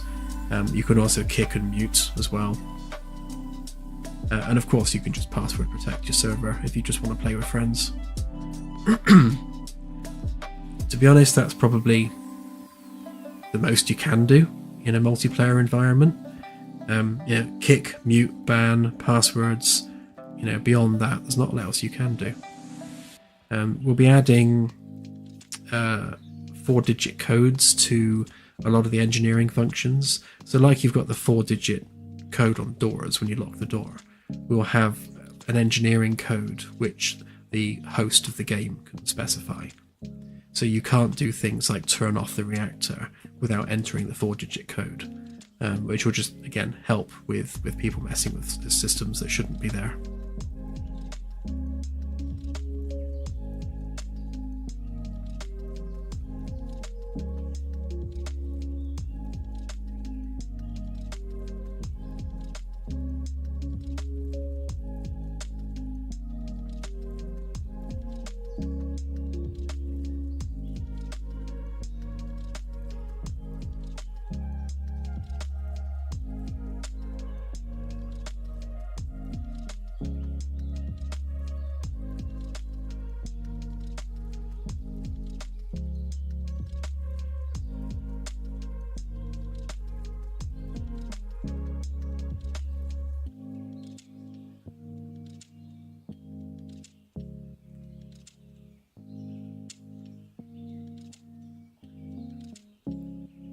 Yeah, and I expect people will make cheat clients as well, which bypass the codes.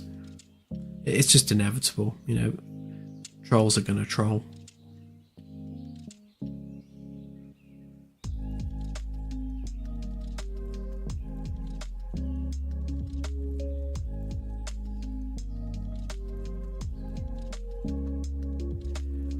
Yeah, I was thinking more in the terms of, so you unlock a panel. So if you walk up to a UI, let's say the reactor controls. So the reactor controls will be locked. So to access them, you enter the PIN and that unlocks the whole panel, and it will remain unlocked while you're stood there. If you then walk away from the panel, it will lock itself automatically. So we can use player proximity for that. So if you idle in front of the panel, it will never turn off.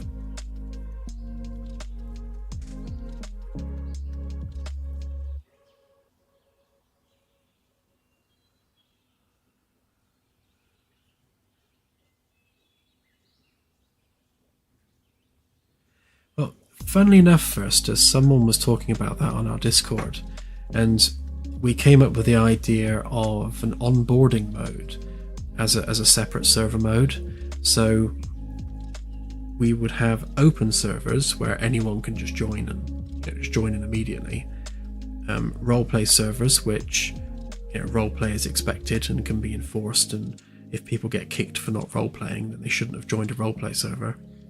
And then we'll have an onboarding mode, which will be flagged in the server list as having onboarding enabled.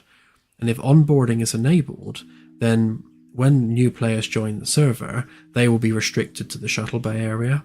So there will essentially be invisible walls stopping them from leaving the shuttle bay. And they won't be able to get anywhere on the ship until the server host allows them to leave the shuttle bay and have a role to perform. It's something that people have asked for as a way of just kind of validating new people joining.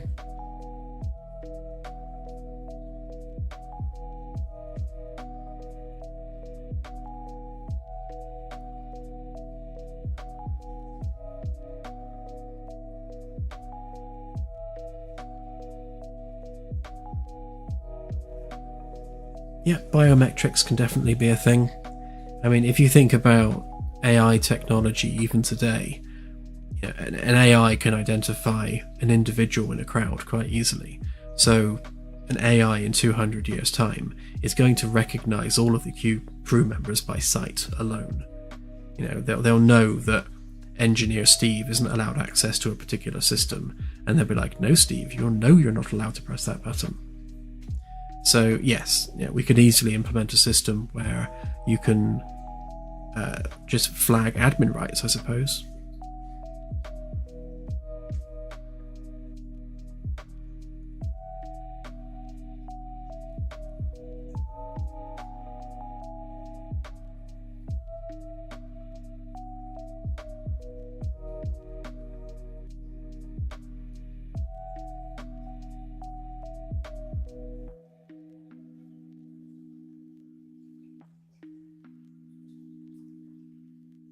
Yeah, exactly.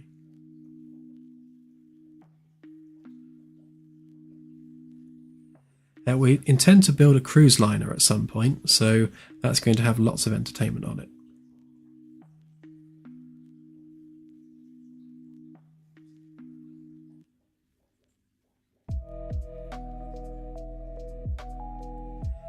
Ben, the ship stats are it's just part of the usual Steam server structure. So we're using the Steam online subsystem, and it's just standard Unreal Engine multiplayer.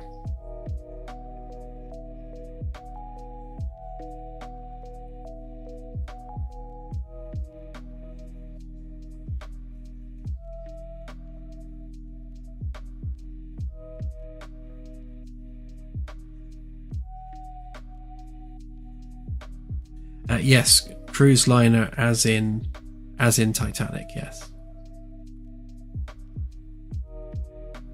We want to do an expansion at some point inspired by Avenue 5. I'm sure most people probably haven't seen Avenue 5 because it was quite niche. So the Avenue 5 TV series was set aboard a space cruise liner, and it was quite funny. And there's also like the Floston Paradise from Fifth Element. So it would be really cool to have an expansion where you're part of the crew or a passenger on a cruise liner, and all of the gameplay loops are around keeping the passengers happy and just dealing with all the mundane nonsense that comes up with dealing with cruise liner passengers.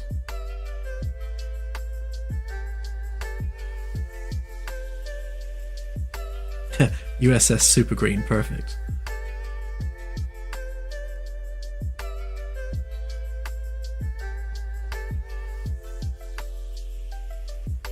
Yeah, the cruise liner one is kind of on the back burner for now because we've got so much other stuff that needs making first. And I also want to make a Stargate Universe inspired expansion as well, which is essentially set on an alien vessel that you're trying to figure out and repair to get home. I'm like super excited for that one actually, but I'm not allowed to work on that one until we've done the first 3 expansions that we've got planned.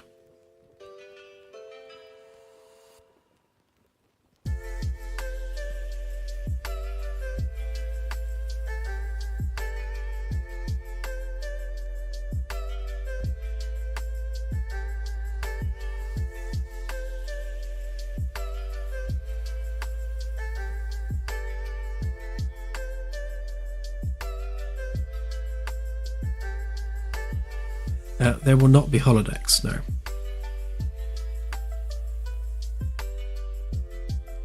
So I'm also going to add a stranded far from home mode just generally. So when you're starting a new mission, you can either select just a standard go off and explore mission, or probably as a scenario, so separate from your main save game, we'll have various scenarios that you can choose from, and one of those scenarios is going to be stranded far from home, where it will literally randomly place the ship somewhere in the galaxy with limited supplies, and then the challenge is to get home to Earth. And there's probably lots of different scenarios we can do like that.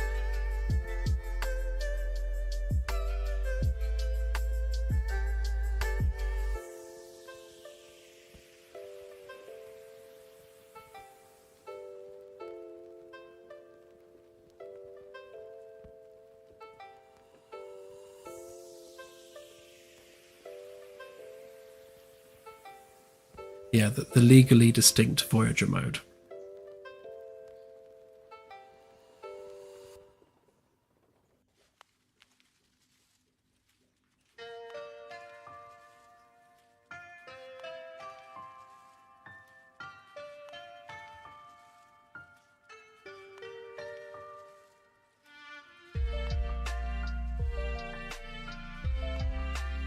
You know, one of the really good things about building the game the way we are, by having that kind of one-to-one galactic space, which is completely physicalized, and building ships with so much detail and that are fully simulated.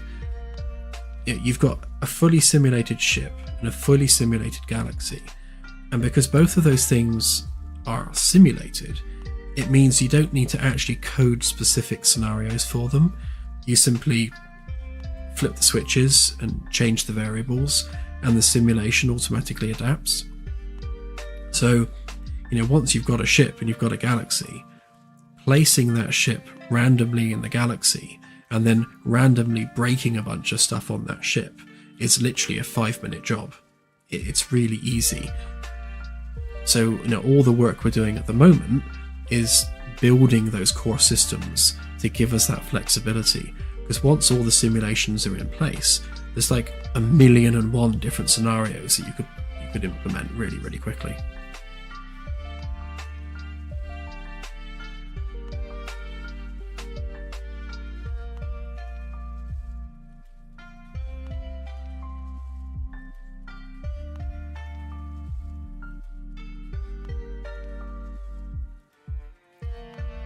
Yeah, we'll have to see what we can or cannot do with modding. I mean, let me give you an example. So, yeah, this is just one deck of the Magellan, and you've got that wall panel there, and the one opposite is different, and then that one's different, and then these ones are a different size to these ones, and then these ones are a different size to all of those. And then here, these panels are different sizes. So already, that's 1, 2, 3, 4, 5, 6, so that's 8 unique wall panel meshes just in this area alone. And then when you get out to here, where you've got this kind of Bezier curve, every single one of these has unique panels. So on C deck alone, you've probably got 30, 40 unique panel meshes. So if you wanted to mod all of the interior of the ship, you're talking probably thousands of unique meshes that will need to be swapped out. Not impossible, of course, but it's not a quick job. There's a lot of work, and it's not just that, but it's the floors as well. Like, all these are all unique singular meshes.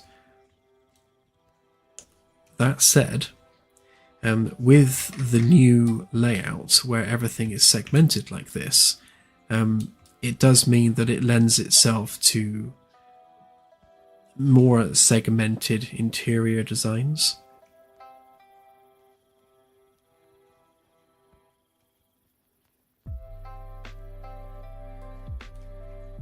But yeah, I think I'm sure people will mod the interior meshes and things. But then, I've designed the interior layout. In fact, let's look at it on here, it's a bit easier. This layout here has been designed with that in mind. So the very reason we have these bare frameworks with all the attachment points is that you could literally put any wall panel here. Any design you can think of, there are 4 bolt holes. You just bolt it in. So using this space, you could create any corridor you could possibly think of, as long as it fits within the confines of, I think, 2.5 meters by 3 meters. Yeah, like 2.5 meters tall by 3 meters wide. I can't remember now. About that anyway.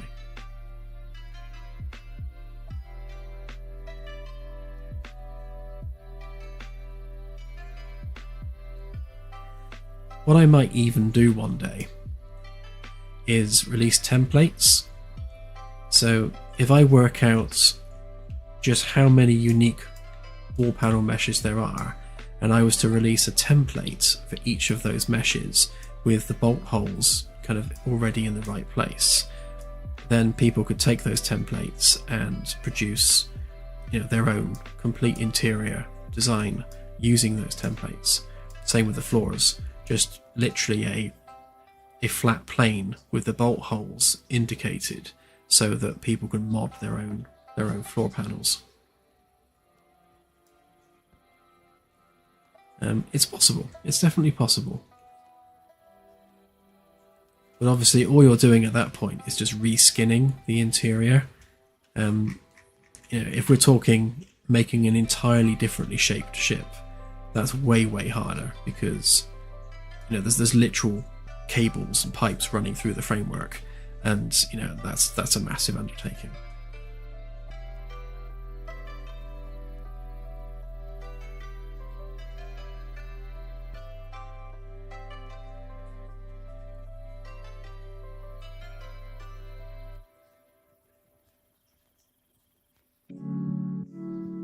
Yeah, at some point it would be nice to implement a local language model within the game. I'm not interested in one that requires an online resource, so it would have to be built into the game client and work offline. Once we find one which is performant and doesn't murder the GPU every time you run a query, I think at that point then we would consider it. And that would be great for NPC interaction and talking to Ava and that sort of thing.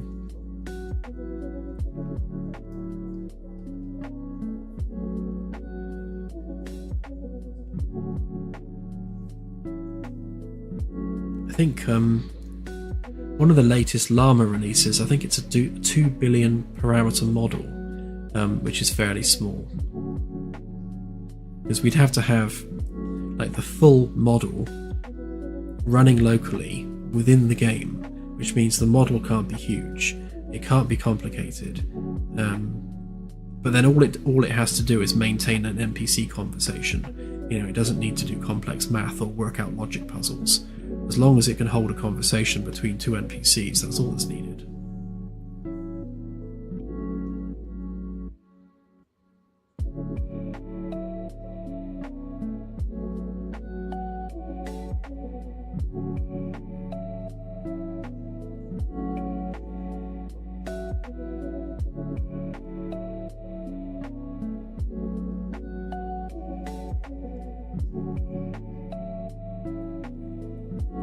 Mark McKay, yeah, definitely. That's the logic behind doing it this way.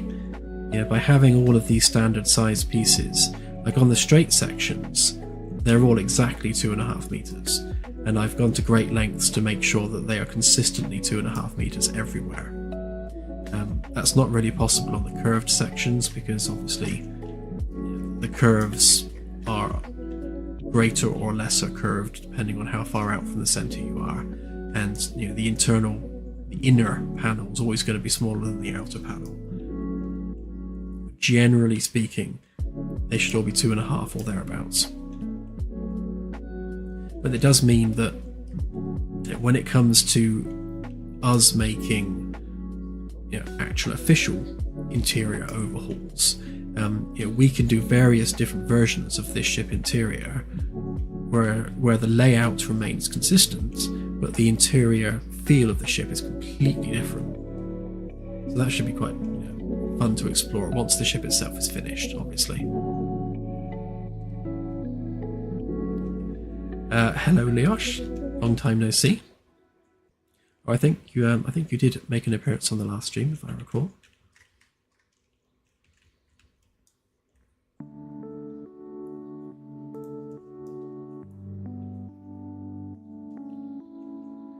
Right then, so what was I actually doing? Because we've kind of got sidetracked with a lot of chatter. Right, that needs re-importing, so let's do that one in a minute. Oh yeah, I wanted to know which one it was, didn't I? So you are Ring 2 Framework CDEC top.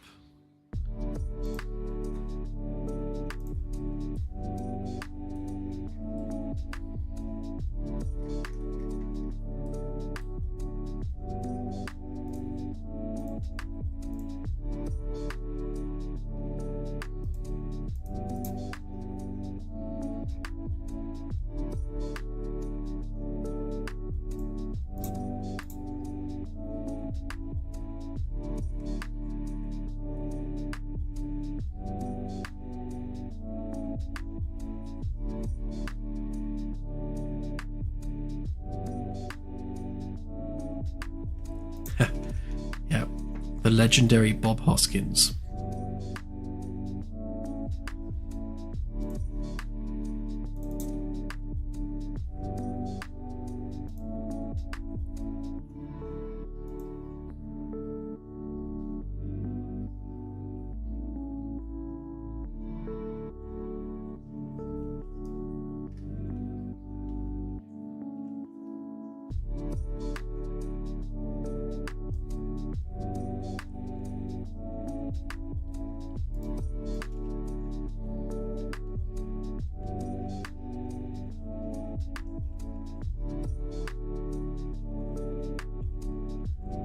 This one's got all the pieces it needed. Obviously when we have the room, it's going to have some internal bits as well, but this is at least the corridor section, and that's that really awkward bit on the end sorted.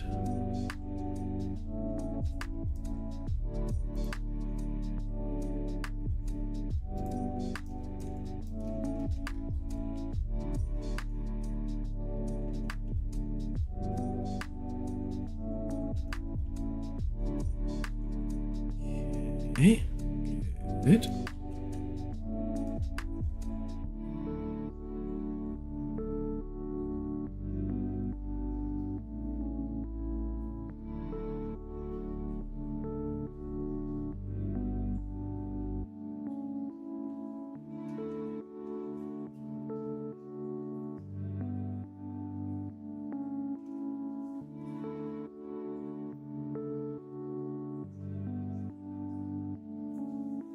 Yeah, I'm not sure about different versions of the lore. We'll have to have a look at that further down the line. I think we want to get our base lore fleshed out first before we'd ever consider an alternative timeline.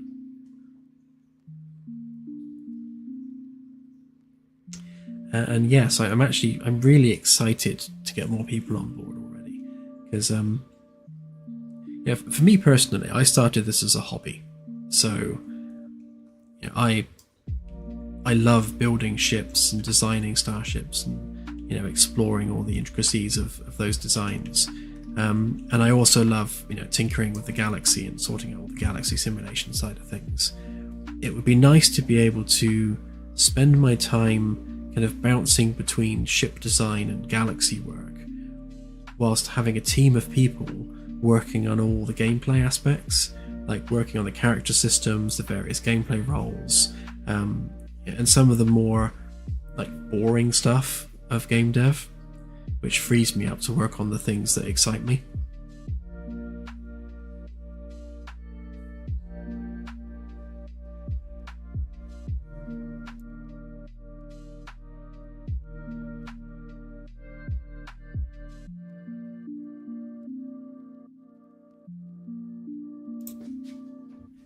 You may hear a loud tweeting noise in a minute, because we had a baby sparrow fall out of our guttering about a week ago now, and it fell literally 2 stories straight onto some gravel and knocked itself unconscious, and we thought the poor little thing was dead, but it seemed to have like perked up after Claire warmed it up and dried it out.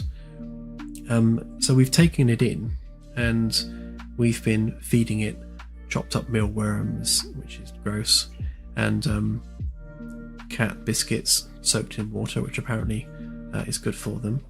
And you know, over the course of the past week, this little sparrow has gone from this little pink damaged creature into a really healthy fledgling, which is really cool.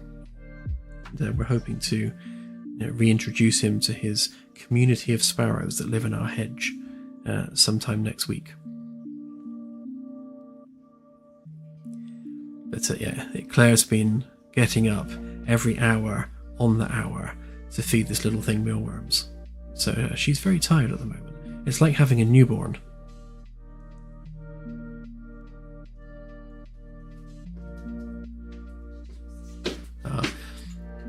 It's fast asleep apparently, so no tweeting tonight.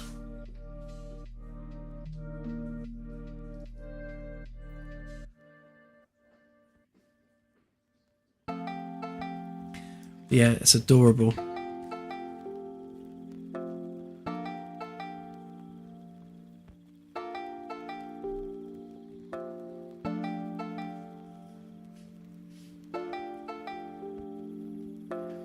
Yeah, talking of actually building the interiors, I did like the idea of a game mode where, again, having the ability to create scenarios just as a standalone thing.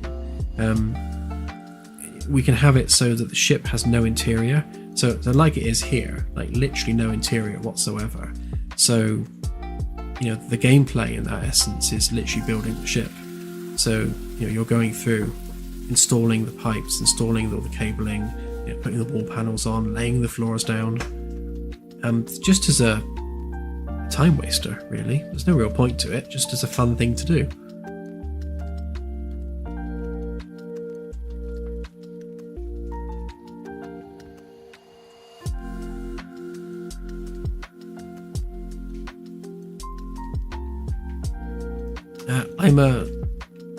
I'm a latest iteration of Battlestar Galactica fan, yes. I didn't really watch the original, but yeah, I love the new one.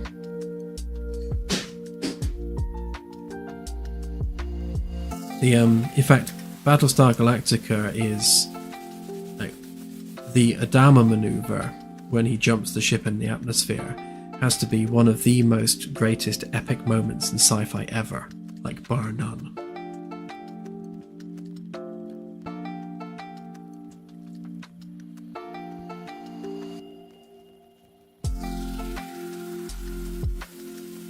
I mean, I think the Adama maneuver is the first time I've ever gasped out loud and put my hands in the air watching a TV show.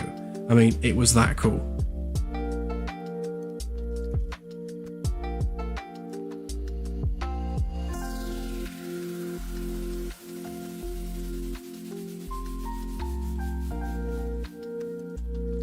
It's funny.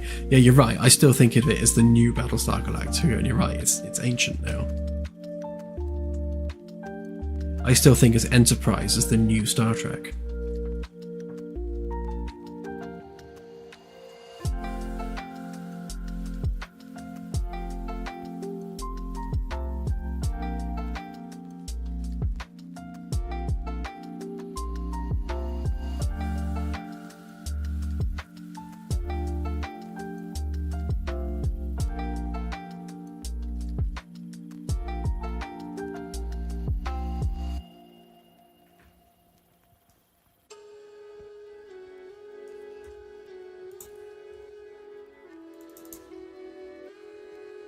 Forgotten what I was doing again. See, this is what happens on the stream. I spend so much time chatting, I forget what I'm up to.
One of the challenges I have here is that the shape of the room on C deck is different to the underlying top of D deck.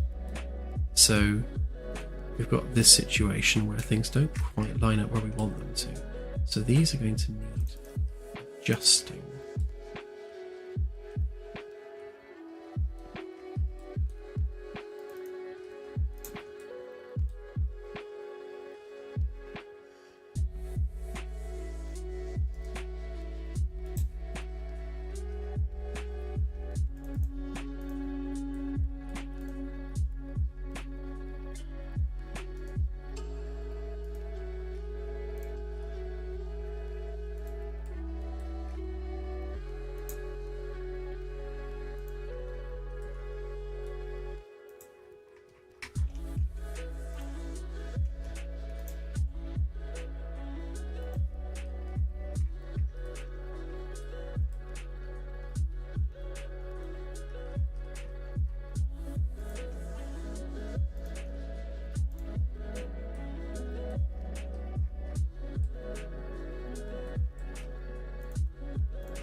Yeah, some of these bracket points are going to have to exist on the other side of this.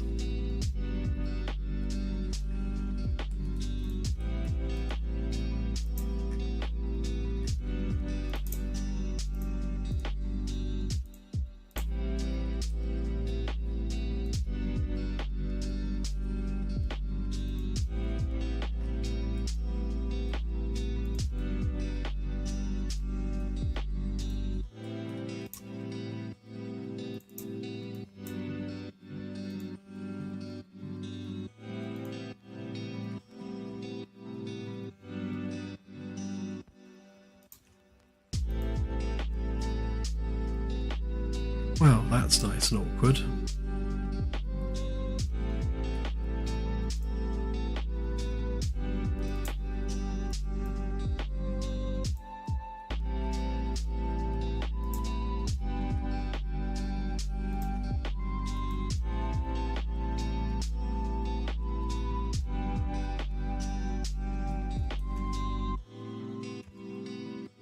Oh, happy birthday, Firstus.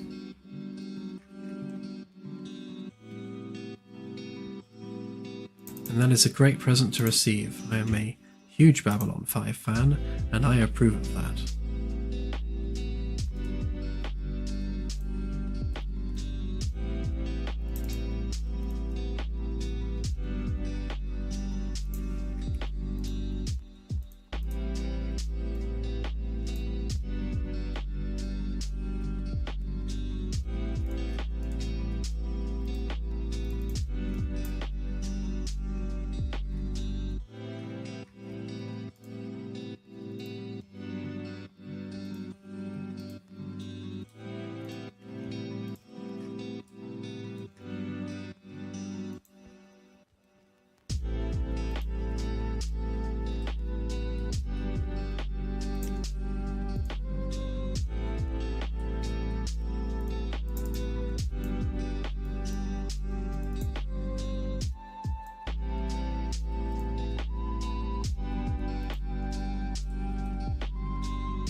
See, V is something that I wanted to rewatch a while ago, because I never actually saw all of it, like the original version.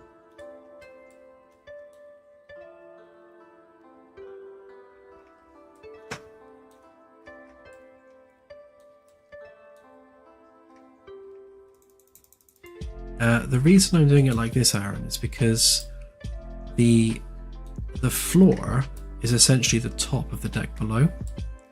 So if I turn off C deck walls and the template and all that stuff a minute. So this is D deck underneath. So you can see this is all part of the D deck framework. So these are all the D deck sections. So essentially we've got that D deck line running through there, and these are the D deck plates.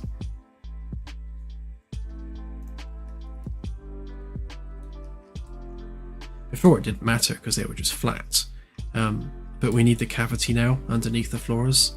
So because we're building in that cavity, it means we're having to obviously drop the floor level, which means we do run into this issue where we've got cut lines running through.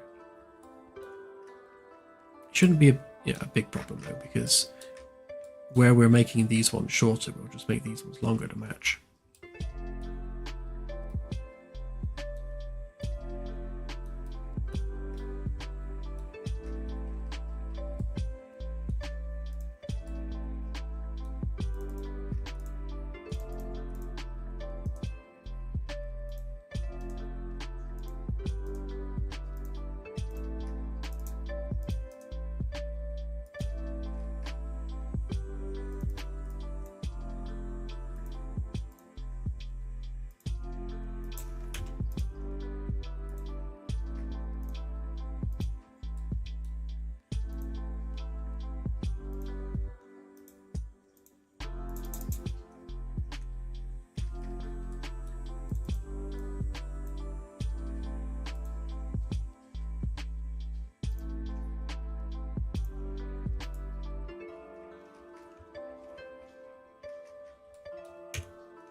think I'll probably go ahead and make some custom floor panels here so I can move the bracket out of the way slightly. Just custom bolt holes.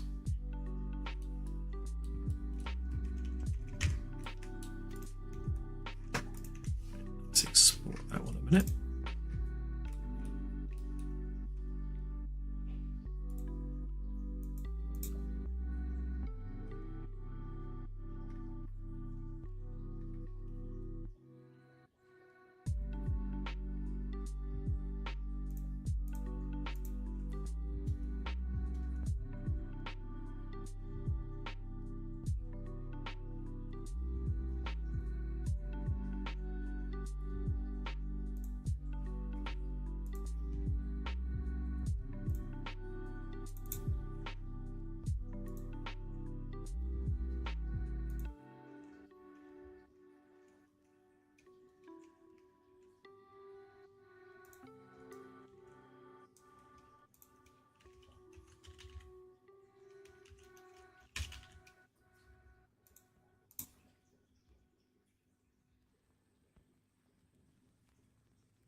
Yeah, as much as it's going to look a little strange having a curved weld line kind of cutting through here, at the same time I actually like that because it really shows that there's underlying ship structure there.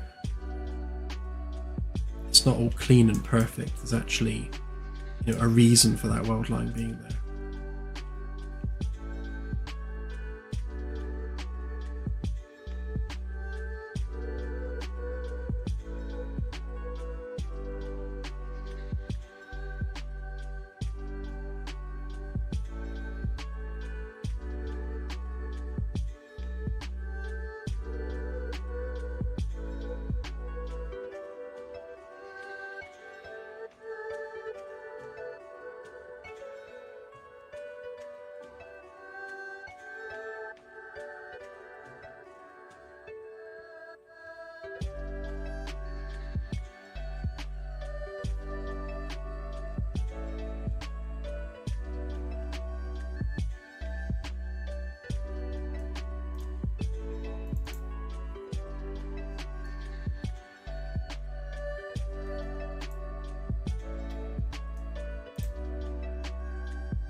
Which file was I using for this one? So it's Ring 2 Framework C.4.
go, it's got the curve in place.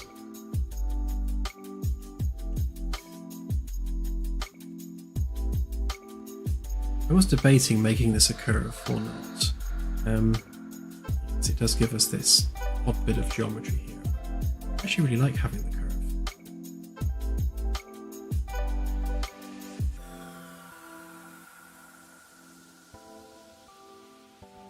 When I first set out making this, I really wanted each area of the ship to be kind of visually unique in some way, to aid in pathfinding more than anything else.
Okay, so I'm going to do this last framework piece, and I shall be calling it a night this evening. Need to go and stretch my legs and have a cup of tea.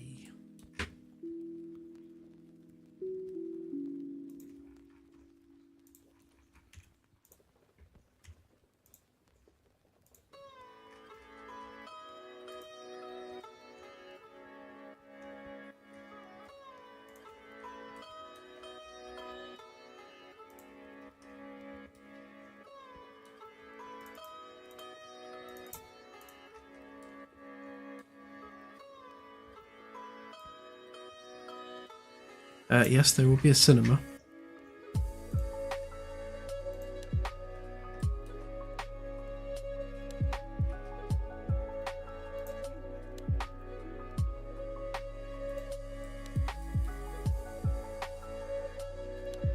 The cinema will be here, in fact.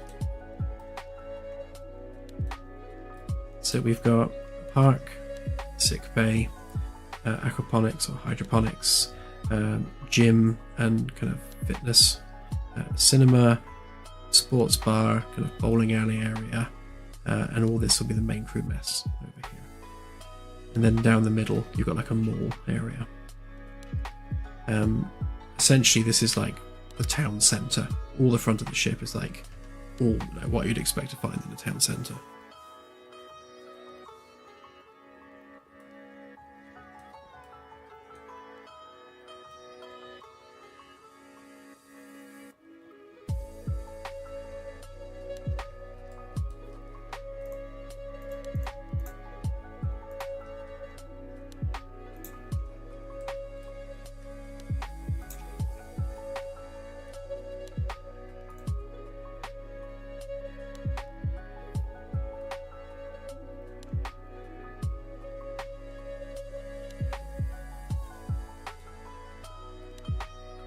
There is already an online mode which you can play on the demo right now.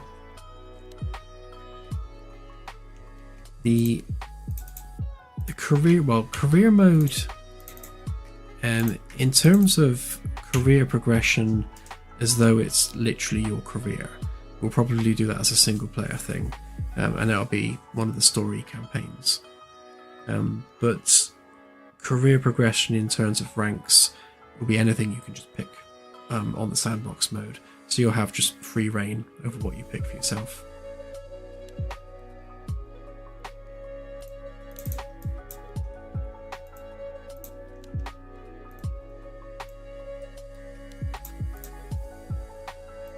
My brain's starting to melt, so my ability to make coherent sentences is failing me.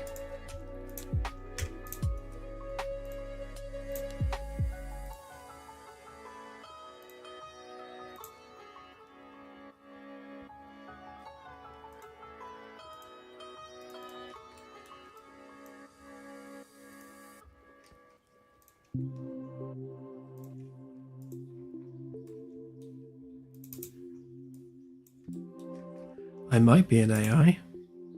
I might just be a really, like, not very advanced AI.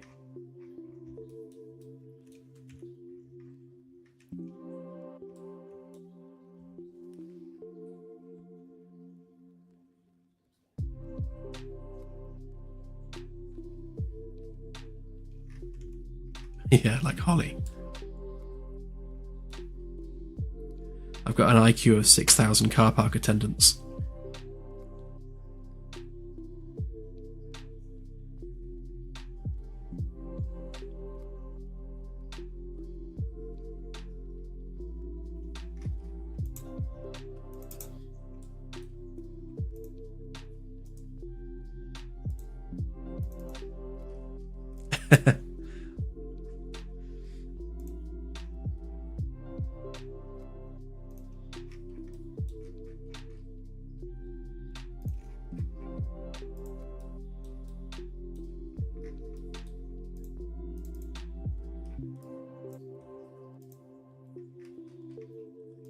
Yeah, I think Holly's definitely my favourite AI computer.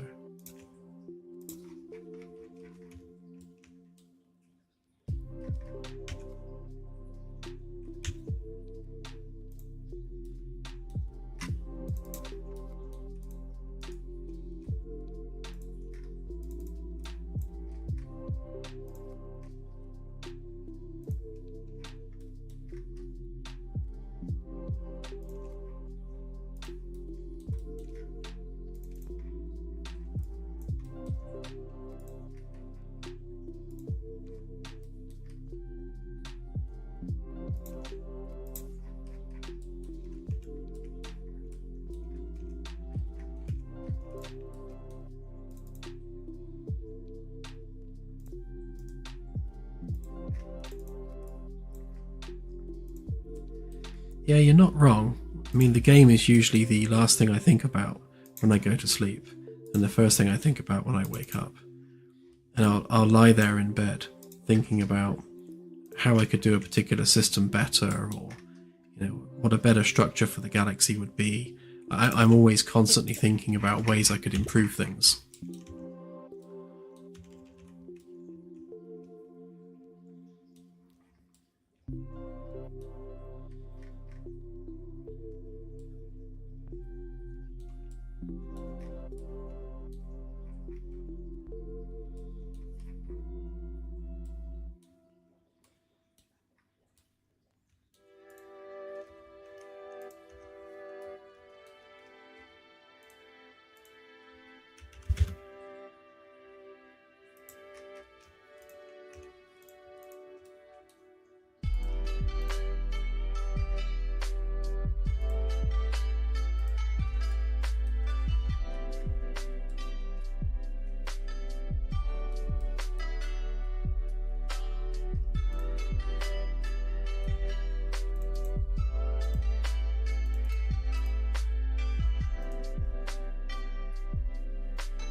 Have a good one, Roy.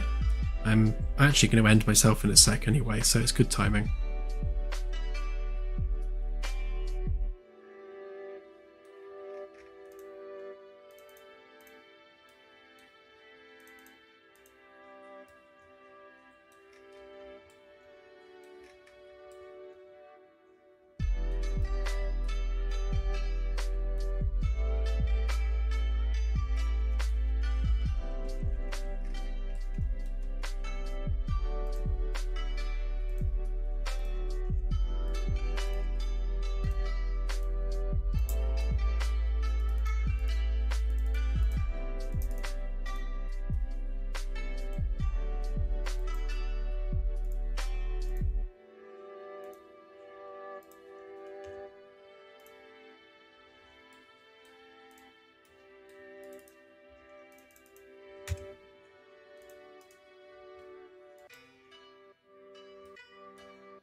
This is two of the D-deck ceiling sheets. So each framework block on the ship is topped off by a sheet metal piece, but we're now having to embed the cavity of the deck above into that sheet. So what you're seeing here is where two of those sheets join together. Because D deck is very much circular and this section of C deck is straight, it means we got a curved top piece going through a straight bottom piece. So you get this kind of curved join that has to go through all the supports. It'll make lots more sense once there's a weld line that's visible going through that.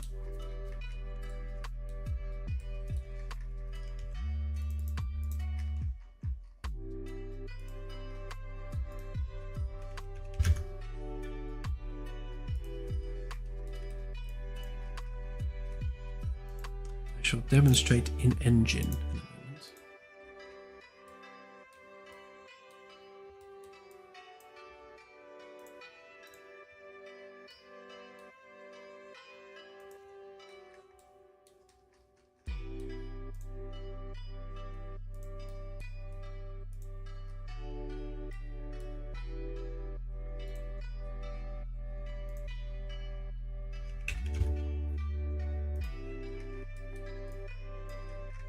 Little bits I'm drawing that are sticking out the side.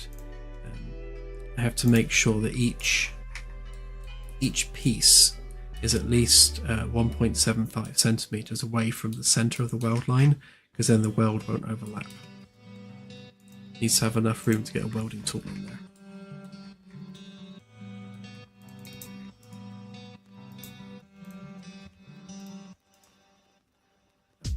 Should be unique. Got to make this one unique, which is why it's called tiny.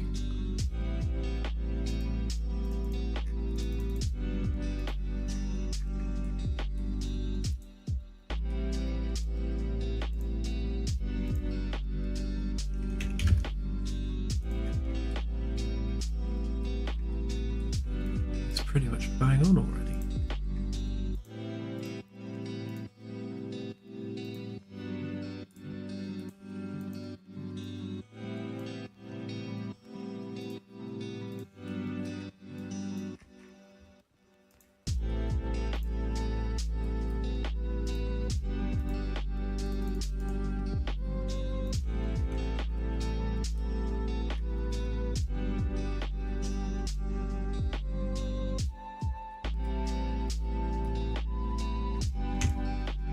This one's going to bother me.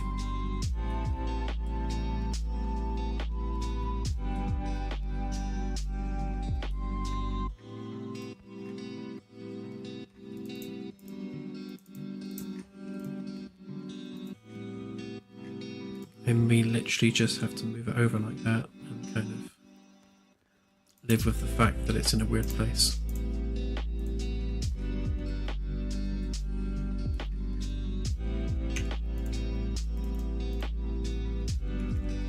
Let's go on this side.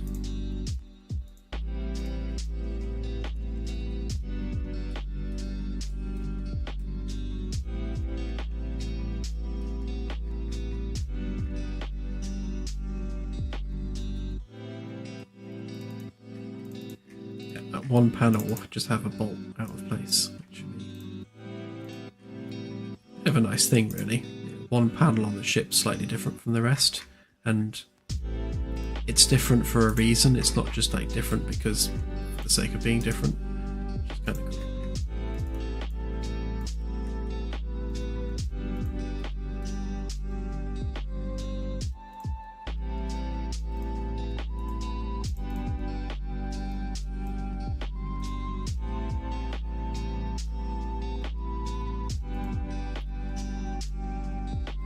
You're right, actually. In fact, it'll be more than two. It'll be four, because those particular sections are also mirrored here, so there'll be four of them.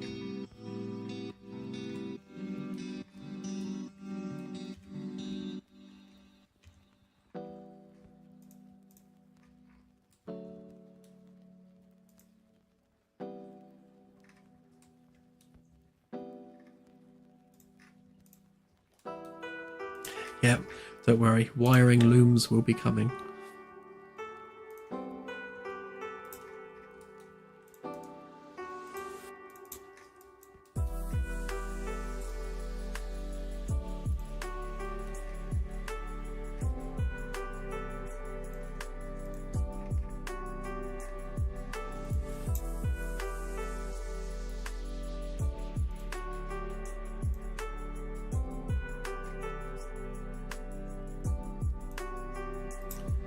Ooh, this one just about fits. I can live with that.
I can live with that too. It just about fits.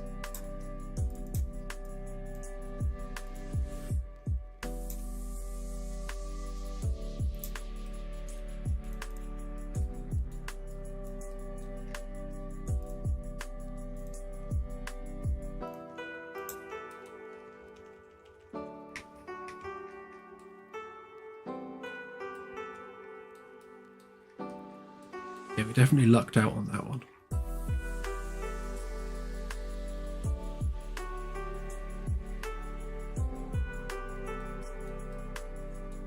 Oh, I would definitely be making more ships. This is just the first of many.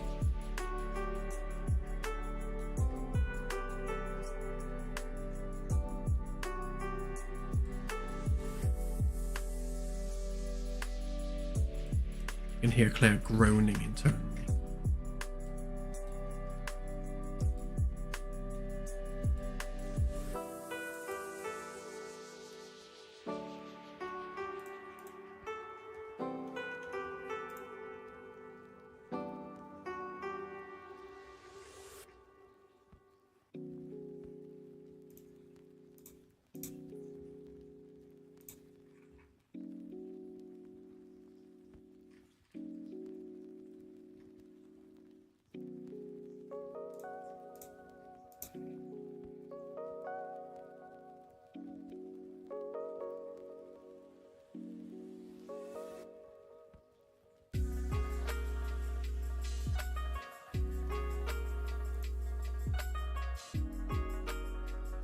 Yeah, one of the important things really is that a lot of what I'm doing is defining pieces which can be reused. So, I'm building the Lego bricks. Once we have the Lego bricks, we can use them elsewhere.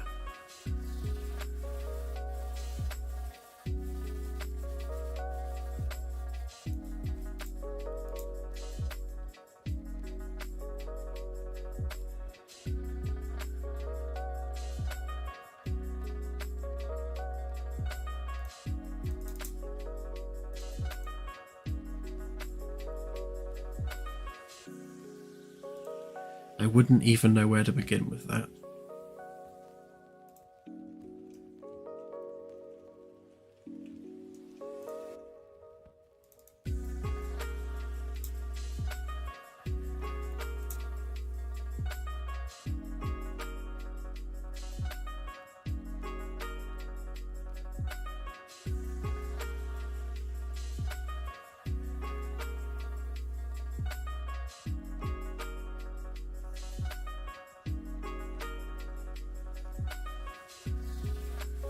Yeah, I guess the other important point as well is that also techniques and tools and consistencies, all those things are being worked on as well.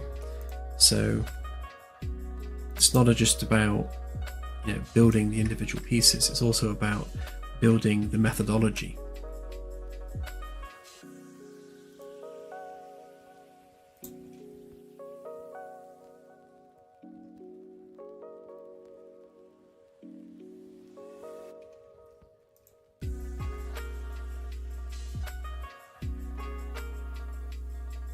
Yeah, I mean, I'd love to have this thing built for real. I'm reasonably certain that the structural framework would hold up.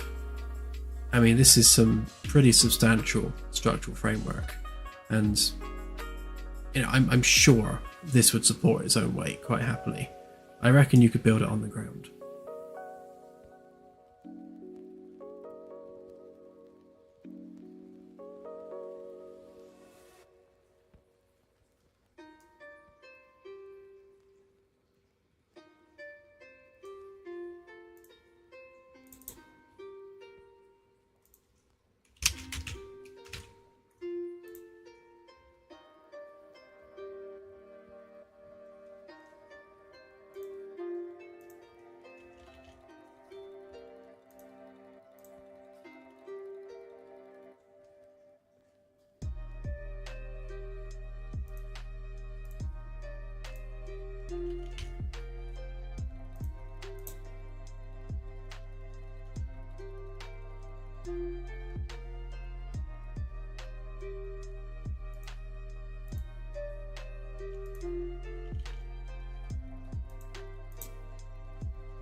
Yeah, I think that the plan we have for the backer ships there is to define the internal floor areas, and then the 3D modelers with the concept art can skin the external of the ship. So it's like I'll hand them some bare framework and then they'll do the rest.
Among other things, yeah, it's inspired by all sorts, really.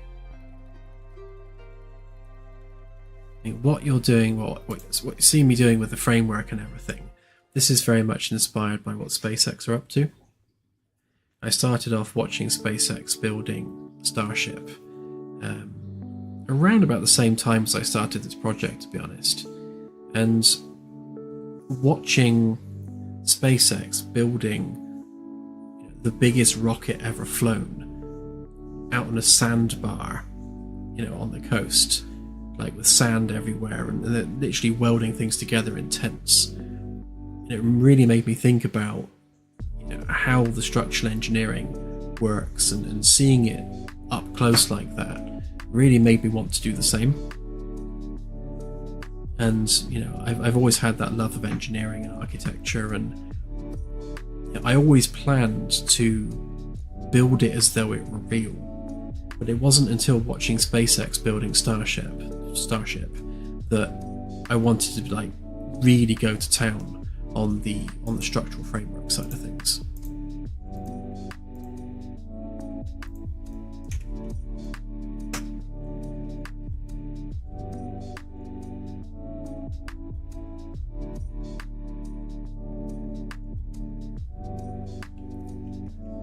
Right, okay.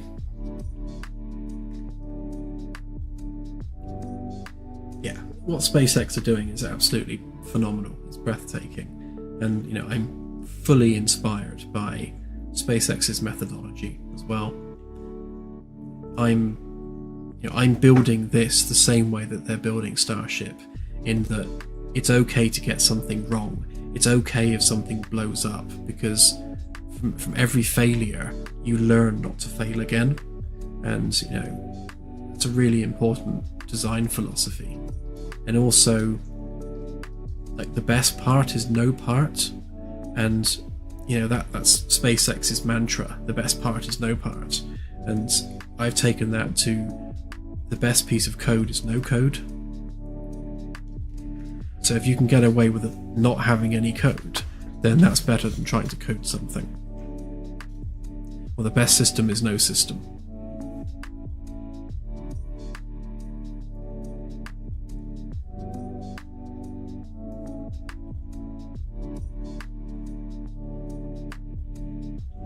Yeah, iterative design. And our whole galactic structure has been an iterative design process from the very beginning.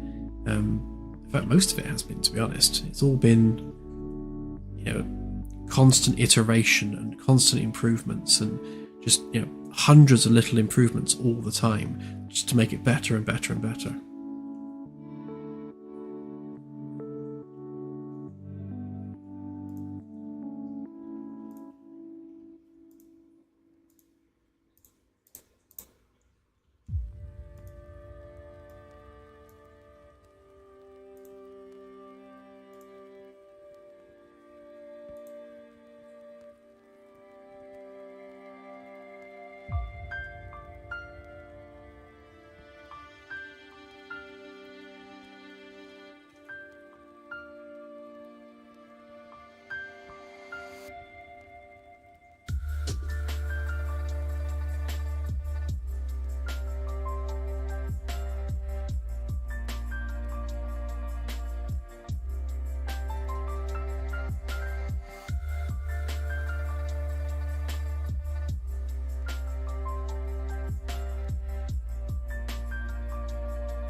Yeah, Nikola Tesla is a big inspiration for me as well. Specifically the way that Tesla thought about problems. He would engineer an entire solution in his head, and do all of his testing in his head before he ever actually built anything physically. And that tends to be how I work as well. I tend to think about something hours and hours before I actually, you know, put any code down.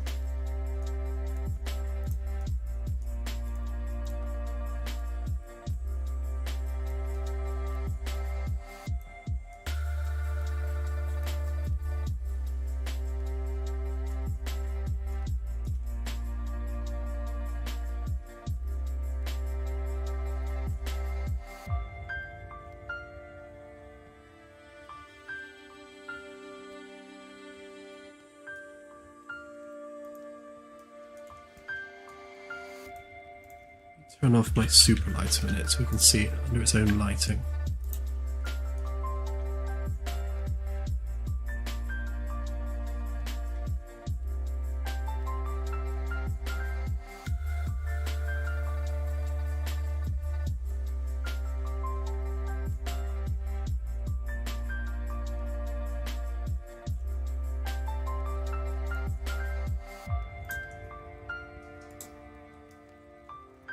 Why are we not seeing the ceiling?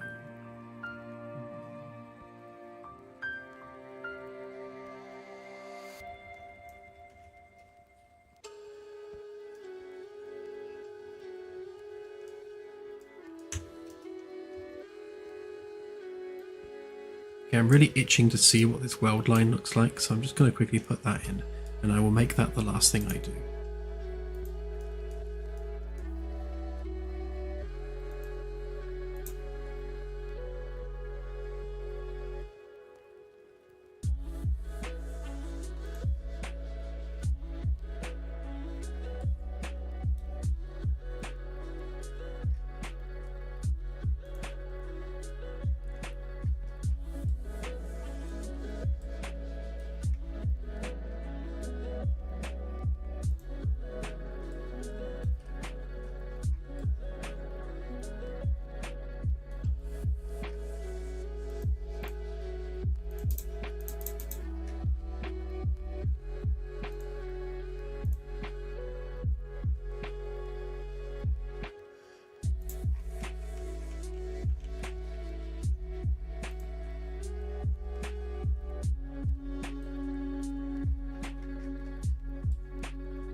The wall panels will be the only way of navigating the ship.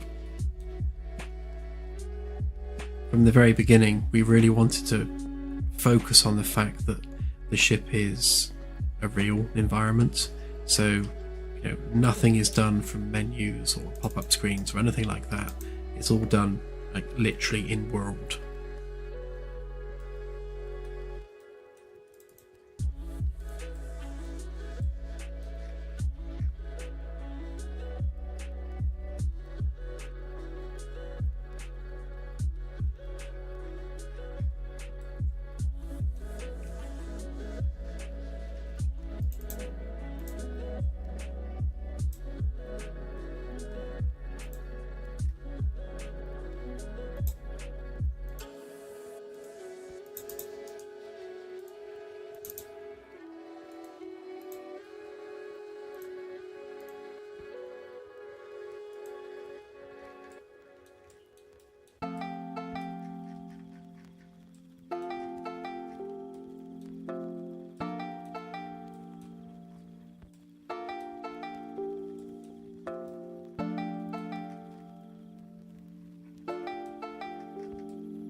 Yeah, every wall panel has its own ID number.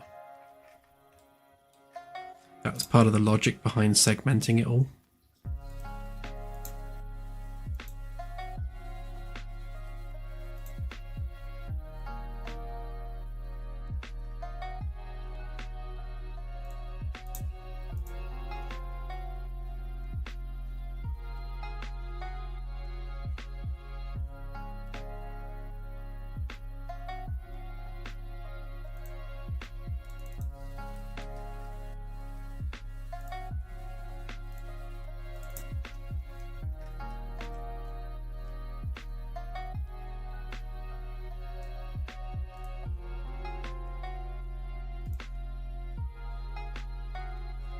It is just coming up to 11:15 PM here in the UK.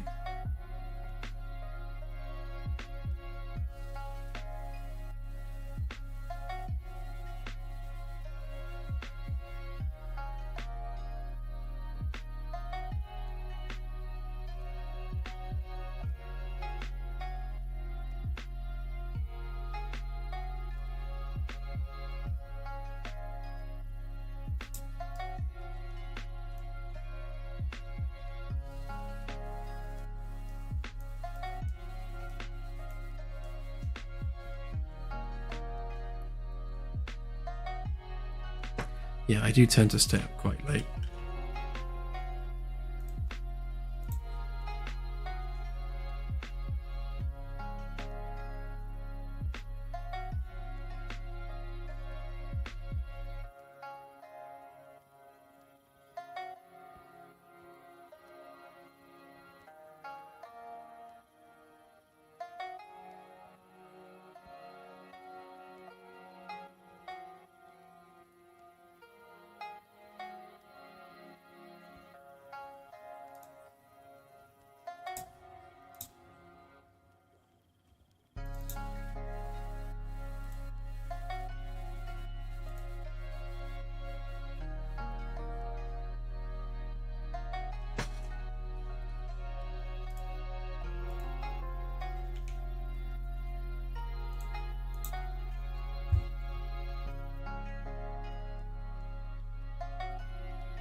Okay, so there we go. That is why the floor is laid out the way it is, because we've got that weld line going all the way through from the deck below, and that join will actually come over here as well, because the cut line goes all the way through there. So you'll see a weld line across here where there's just about see the gap there. So that will have a weld line going through it, like this one. Just do the face weighting on those a sec.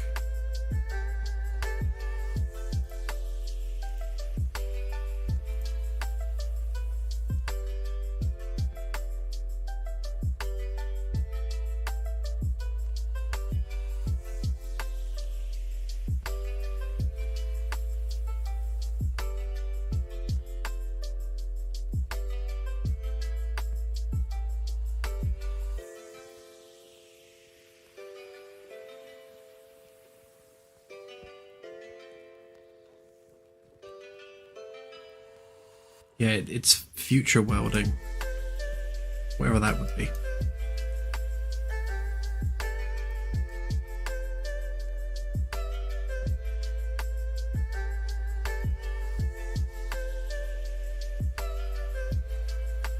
Thing is, we could have used like a seamless design where you can't see the weld lines, but it just looks really plain and flat and dull if you do that. Whereas having something like this, you know, that tells a story. Like someone looking at that and not knowing why it's like that will be asking themselves, why is it like that? You know, what's the point to this? Why do we have this curve running through here? I mean, there must be some story as to why that curve exists. And, you know, I think that's it for me. It's that whole, you know, this is a real ship. real ships have to deal with real engineering problems, and in this case the engineering problem is that the underlying deck plating is part of a curved structure, so you have to take that into account.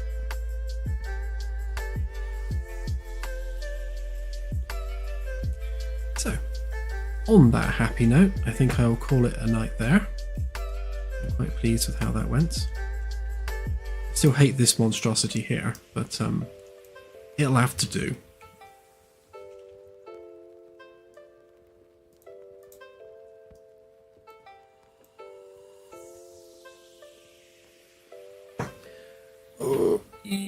Stretch. Right, so it's cup of tea time for me, and then I shall get back to a bit of modelling after, but I shall say goodnight for now on the stream, and of course the next stream will be on Sunday at 8 PM, and hopefully I won't need to skip a day this time. Okie dokes, good night everyone, and I shall catch you on the next stream. Bye for now.